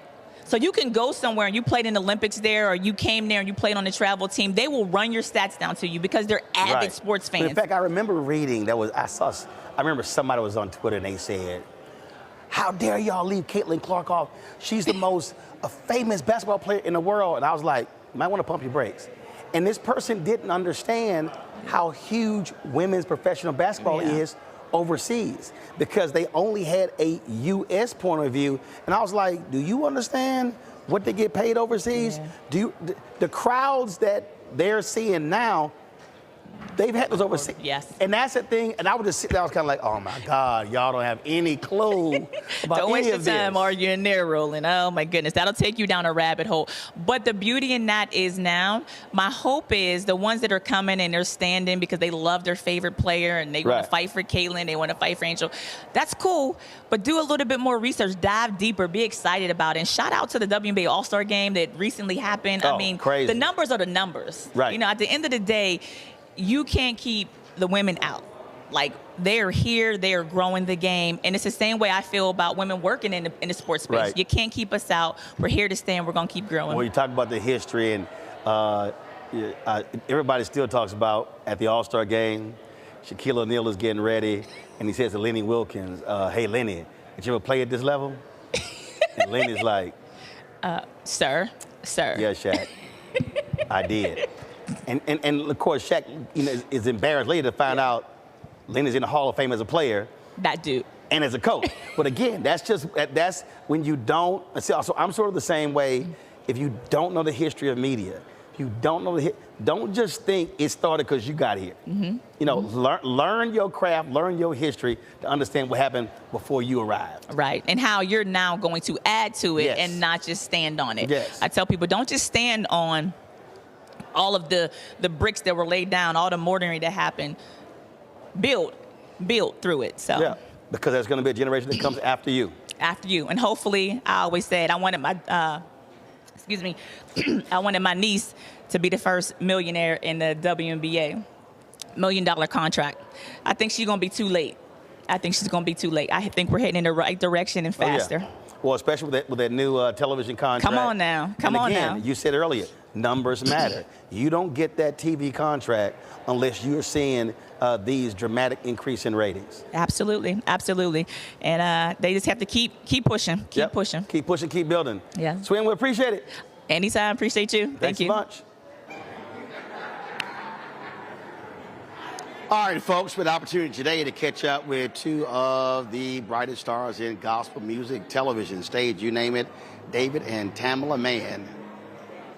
Welcome back to Roland Martin Unfiltered here on the Black Star Network. We're live in New Orleans, the National Urban League Convention. Lots of folks who have been doing sessions all day. Joining us right now, two folks you're quite familiar with. We got two of the craziest Christians in the world, David and Tamala Mann. David more crazy than Tamala. I don't know. It's like 95.5. I don't know. It's like after being married to me 36 years, that switched a little. I got a little crazy on me. Just a little bit. 5. You did. I did. Thank 5. you. There Thank you go. So how y'all doing? We've been doing good, man. Doing good. How you doing? You know I got to ask about the wife and then mom and dad and them. Everybody, listen. Mom, dad, and them. So dad turned 77 in April. Mom is 77 in November. They stopped working elections. They retired from that. And so this may be need me to be one of they need to work. Hey, they were like, listen, we good. They were trying to get to come back. They're like, no, we good. So, that is so good. they are doing their thing. That's good. That's always good. bugging a brother, but it's all right. It's all right. Yeah, he said he talking about y'all. It's all right. It's all right. So they're doing their thing. So what y'all been up to? Well, we just been working on new music. I have a new single out, Working For Me, a new album dropping in October, Live, Breathe, and Fight. So I just need, as everybody, thank you for the support, but keep on supporting. Right, absolutely. It's been a while since we had new music coming out, but I mean, and she's looking fabulous. Well, thank you. Looking all colorful and everything. She's looking lustfully good. Oh, my Lord. He said lustful. Well, amen. Amen. 36 years, y'all. There you go. There you go. So what you doing? I've started directing and doing more things behind the camera. Right. You know that. You're in front of the camera, but you like to operate a little bit behind the camera. So I do a little more than a little bit behind the camera. I know that. I said that being funny. Yeah. But I've started doing the same thing, directing. Matter of fact, she has a new video that's about to come out. I directed. Just directing some of the episodes for assistant living, doing music, producing and executive producing, and doing all the stuff behind the scenes with. Look, y'all know we do everything together. So we have a new movie dropping with Tyler this fall, Madia's Destination Wedding. Crazy. And now then that movie's crazy. We just finished the other assistant living season. So I mean, we've been busy and working on music. So and keeping up with you, right? And each other. You be blasting people on here. You know what I respect about you? Moi? You know what I respect about you? He said moi. Is any given moment anybody can get it. Oh yes. Oh no. Anybody. I make it clear. I have the model that I have maintained in my career is if you do good, I'll talk about you. Okay. And if you do bad, I'll talk about you. At the end of the day, I'll talk about you. Sometimes, Roland, I sit and look at the TV and I'm like, did he just really say that? Oh, listen. I remember Jesse Jackson Jr. when he was a member in Congress. He was at a radio show in Chicago, WVON, and so he said, "Hey, I'm going to Roland's show tomorrow. You know what we talk about?" He said, "Oh, you and Roland friends?" He said, No. Let me be real clear. We might be friends, but he will kick my behind. So y'all better let me know. That's not what Roland would normally say. He was like, y'all better let me know. I'm glad you was nice what about we talking about. Well, Congresswoman Jasmine Crocket. I said, look, come on by, do an interview. She's like, oh, you prepared to grill me? I was like, wait a minute. You my member of Congress. What I like is not prepared to grill. You prepared to get the truth out of it. And that's what I like about watching your platform. That's true. So, Hey, that's the only way I roll. That's good. Well, you're doing good. You We're come in here and start lying, it's going to be a problem. Oh, Lord. But we proud of you, bro. I appreciate it. You're doing a great job. I appreciate and it. representing us. You're doing a great job. That's how we try to do it. That's how we try to do Thank it. you for stepping in on the panel. Like, Roland, we sitting doing a panel, and he creeps in, and that was a good, pleasant surprise to see you. Well, it was, so Johnson & Johnson was one of the sponsors. And so Kim with Johnson & Johnson, she was like, the panel started. I was like, and I had calls. A number of people called me. Second gentleman gave me a call. Okay. So I had some work to do. Oh. So I was like, listen, I will be down. I'll be down. Calm down. Be down. And so she was like, look, I got to see on the front. I'm like, I'll be there.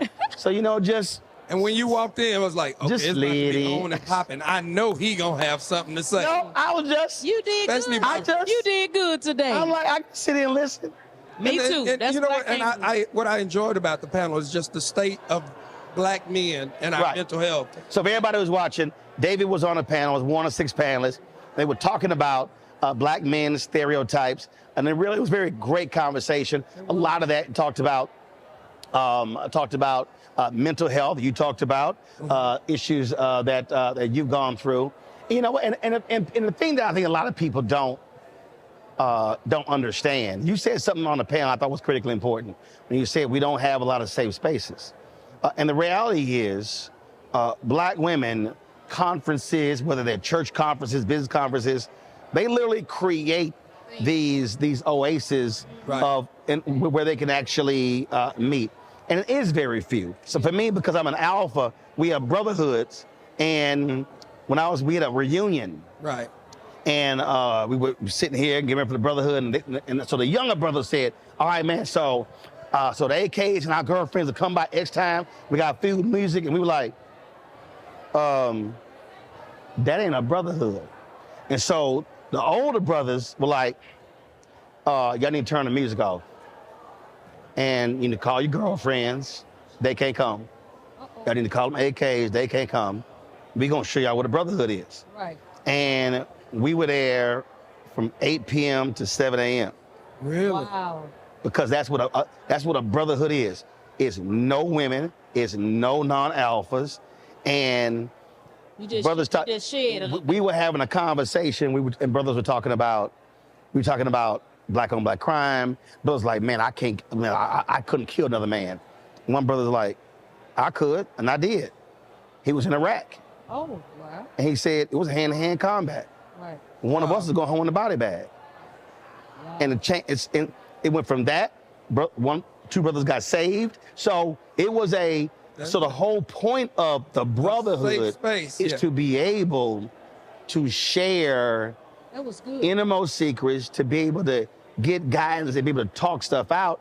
And we don't actually have and encourage those type of conversations. Take the games out, not hooping, not playing video games, not playing dominoes, not playing card games, but where we can actually talk to one another. That's what you were talking about. For us, I mean, and I've been doing these panels with AARP for a while, and I appreciate them allowing me to use my platform to create those spaces for men like me. Because, you know, it's a lot of brothers in this game who are suffering, but we just decide we're going to suffer in silence. Yeah. And, you know, so that's why I decided to do this and go on this journey, because, man, I sit for a while, Roland, and just suffered in silence. We'll go to I know the feeling. Go to the award shows. Yes, go to all the stuff. And that's the thing. People see you, and you're doing the performative things, but not understanding the personal turmoil that you're actually dealing with. Yeah, and I think if we were able to get to some of the other brothers in here, it could have prevented. And as I think about it, it's just like when you encounter somebody, it's like, are you really okay? Yeah, I'm fine. Yeah, I'm fine. Because I know that was me. That's a natural response, I think. Right. And then as for men, me as a woman looking in on y'all, but it's just not y'all, it's women too. We all have learned to wear a mask. Right. And then my daughter put it great. So it's like, you know, but now when I ask him, are you okay? I'm really going into depth. And I just lost a 29-year-old nephew. Yeah, that's what I was talking about. If we had gotten to somebody like him, it almost brought me to tears because I'm thinking, what could we have said? Yeah. This was 2 weeks ago. Right. We lost a young man by suicide. And what could we have said to him? Well, I think that that's it's interesting. And look, men and women deal with this. Yes. And Christians deal with this. Yes. I call it also when you go through what I call a spiritual desert. So where you're so busy and you're doing all these different things, and you literally, you get away from your meditation. You get away from your morning prayer. You get away from stopping yourself in the middle of the day just to be able to take time away from God. And so then what then happens is the decisions that you begin to make, and then the ramifications of those decisions. Right. And it's hard for a lot of people to understand when you're a very busy person, all of the busyness can get in the way of you taking the time for yourself. How do you do that? Because folk are pulling, they want you here and want you there. How do you say, y'all, and David, and family, Jesus had to step away from everybody. He did. And that's one thing that I have realized, that I have to take care of myself in order to take care of the family. I have to be honest with myself to say, okay, I just need some me time. Just for a second, even if it is for me going to the nail shop, going get a massage, or just going sitting outside, just drinking a cup of coffee, just to gather my thoughts, or just sit in a long bath. It's just, and it always don't have to incorporate money. People always think like you got to have money to go do these things. It could be going sit in the park, just to get away. So, but I do realize, and I have realized that I do have to have time alone to just gather my thoughts and to make time for myself in order to just make sure that I'm taking care of me. And it's like one thing he learned from a therapist, he's like, it's not being selfish. Because at first, a lot of times we think we being selfish if we want to look out for ourselves or do something for ourselves. But the mistake I think we make with selfish is the root word of selfish is self. Right. Actually, it is selfish. That's good. I think the problem is people don't understand.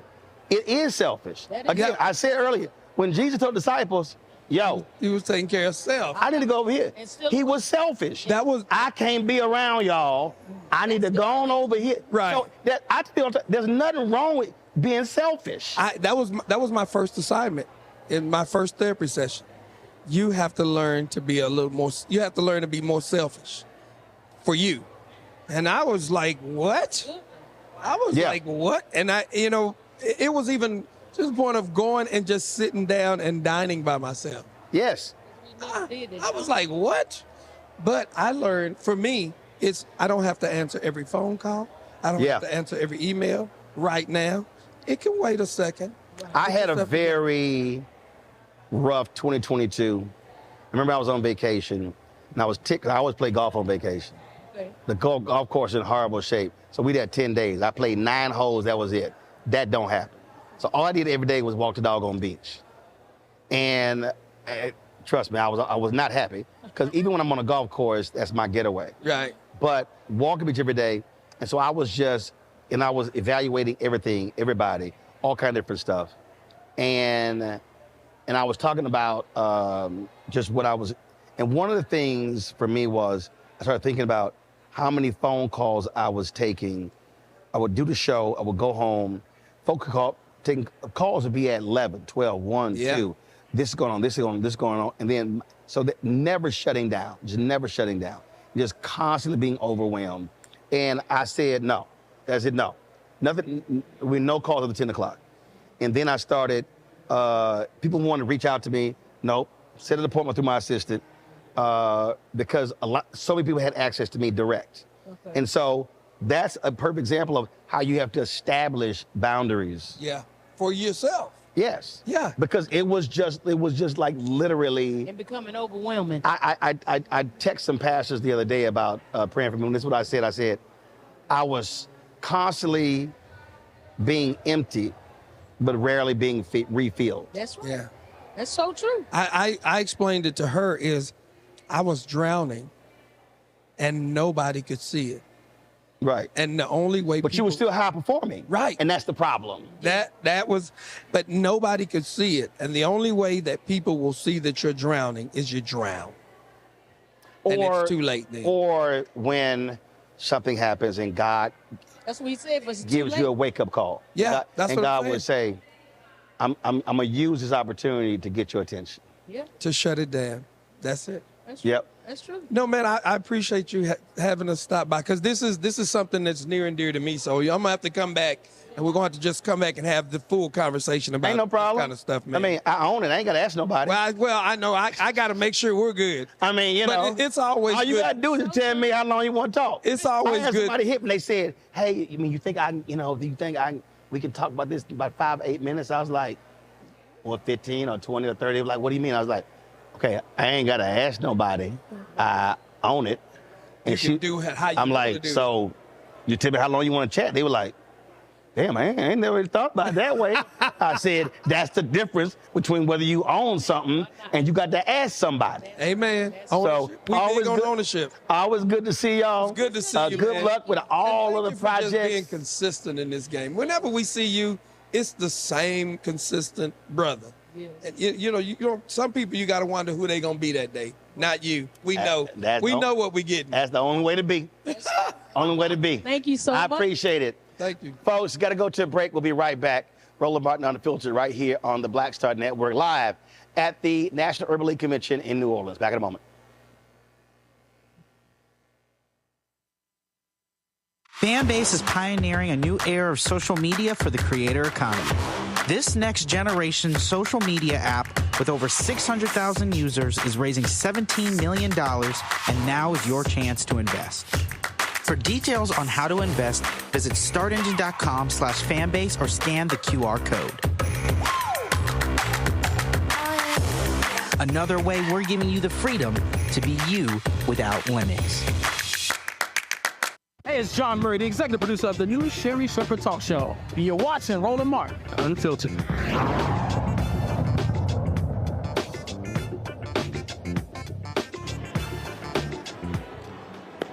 Folks, that is it for us from the National Urban League Convention here in New Orleans. We've had a great time the last 3 days. To see our coverage, simply go to the Black Star Network app or go to our YouTube channel as well. So thank you so very much. I will see you guys on Monday from Detroit, where Jalen Rose is having his annual golf tournament, benefiting his charter school there. Don't forget, support us in what we do. Join the Bring the Funk fan club. Send your check and money order to P.O. Box 57196, Washington, D.C., 20037 7-0196. Cash App, $RM Unfiltered. PayPal, R Martin Unfiltered. Venmo is RM Unfiltered. Zelle, Roland at RolandSMartin.com, Roland at RolandMartinUnfiltered.com. Also, you can download the Black Star Network app, Apple phone, Android phone, Apple TV, Android TV, Roku, Amazon Fire TV, Xbox One, Samsung Smart TV. Be sure to get a copy of my book, White Fear, The Browning of America's Making White Folks Lose Their Minds, available at bookstores nationwide. Folks, that's it. I will see you guys on Monday. Have a fantastic weekend. May God bless you in all that you do. Again, for all of us here in New Orleans, let me thank our crew. We've all had a fantastic job here as well. And so thank for all of you for watching as well. Y'all be well. Holla!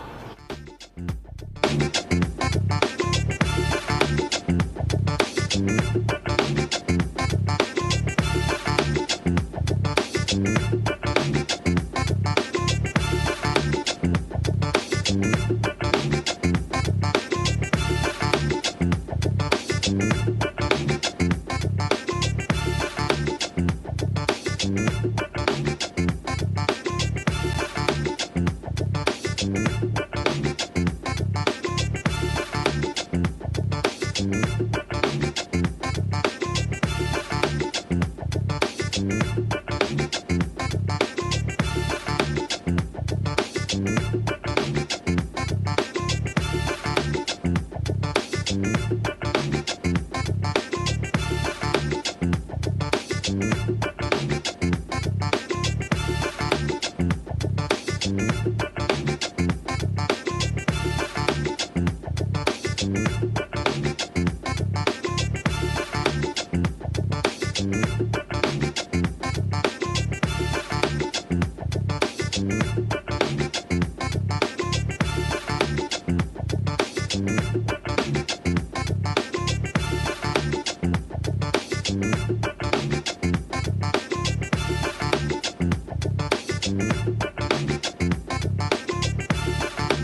Right.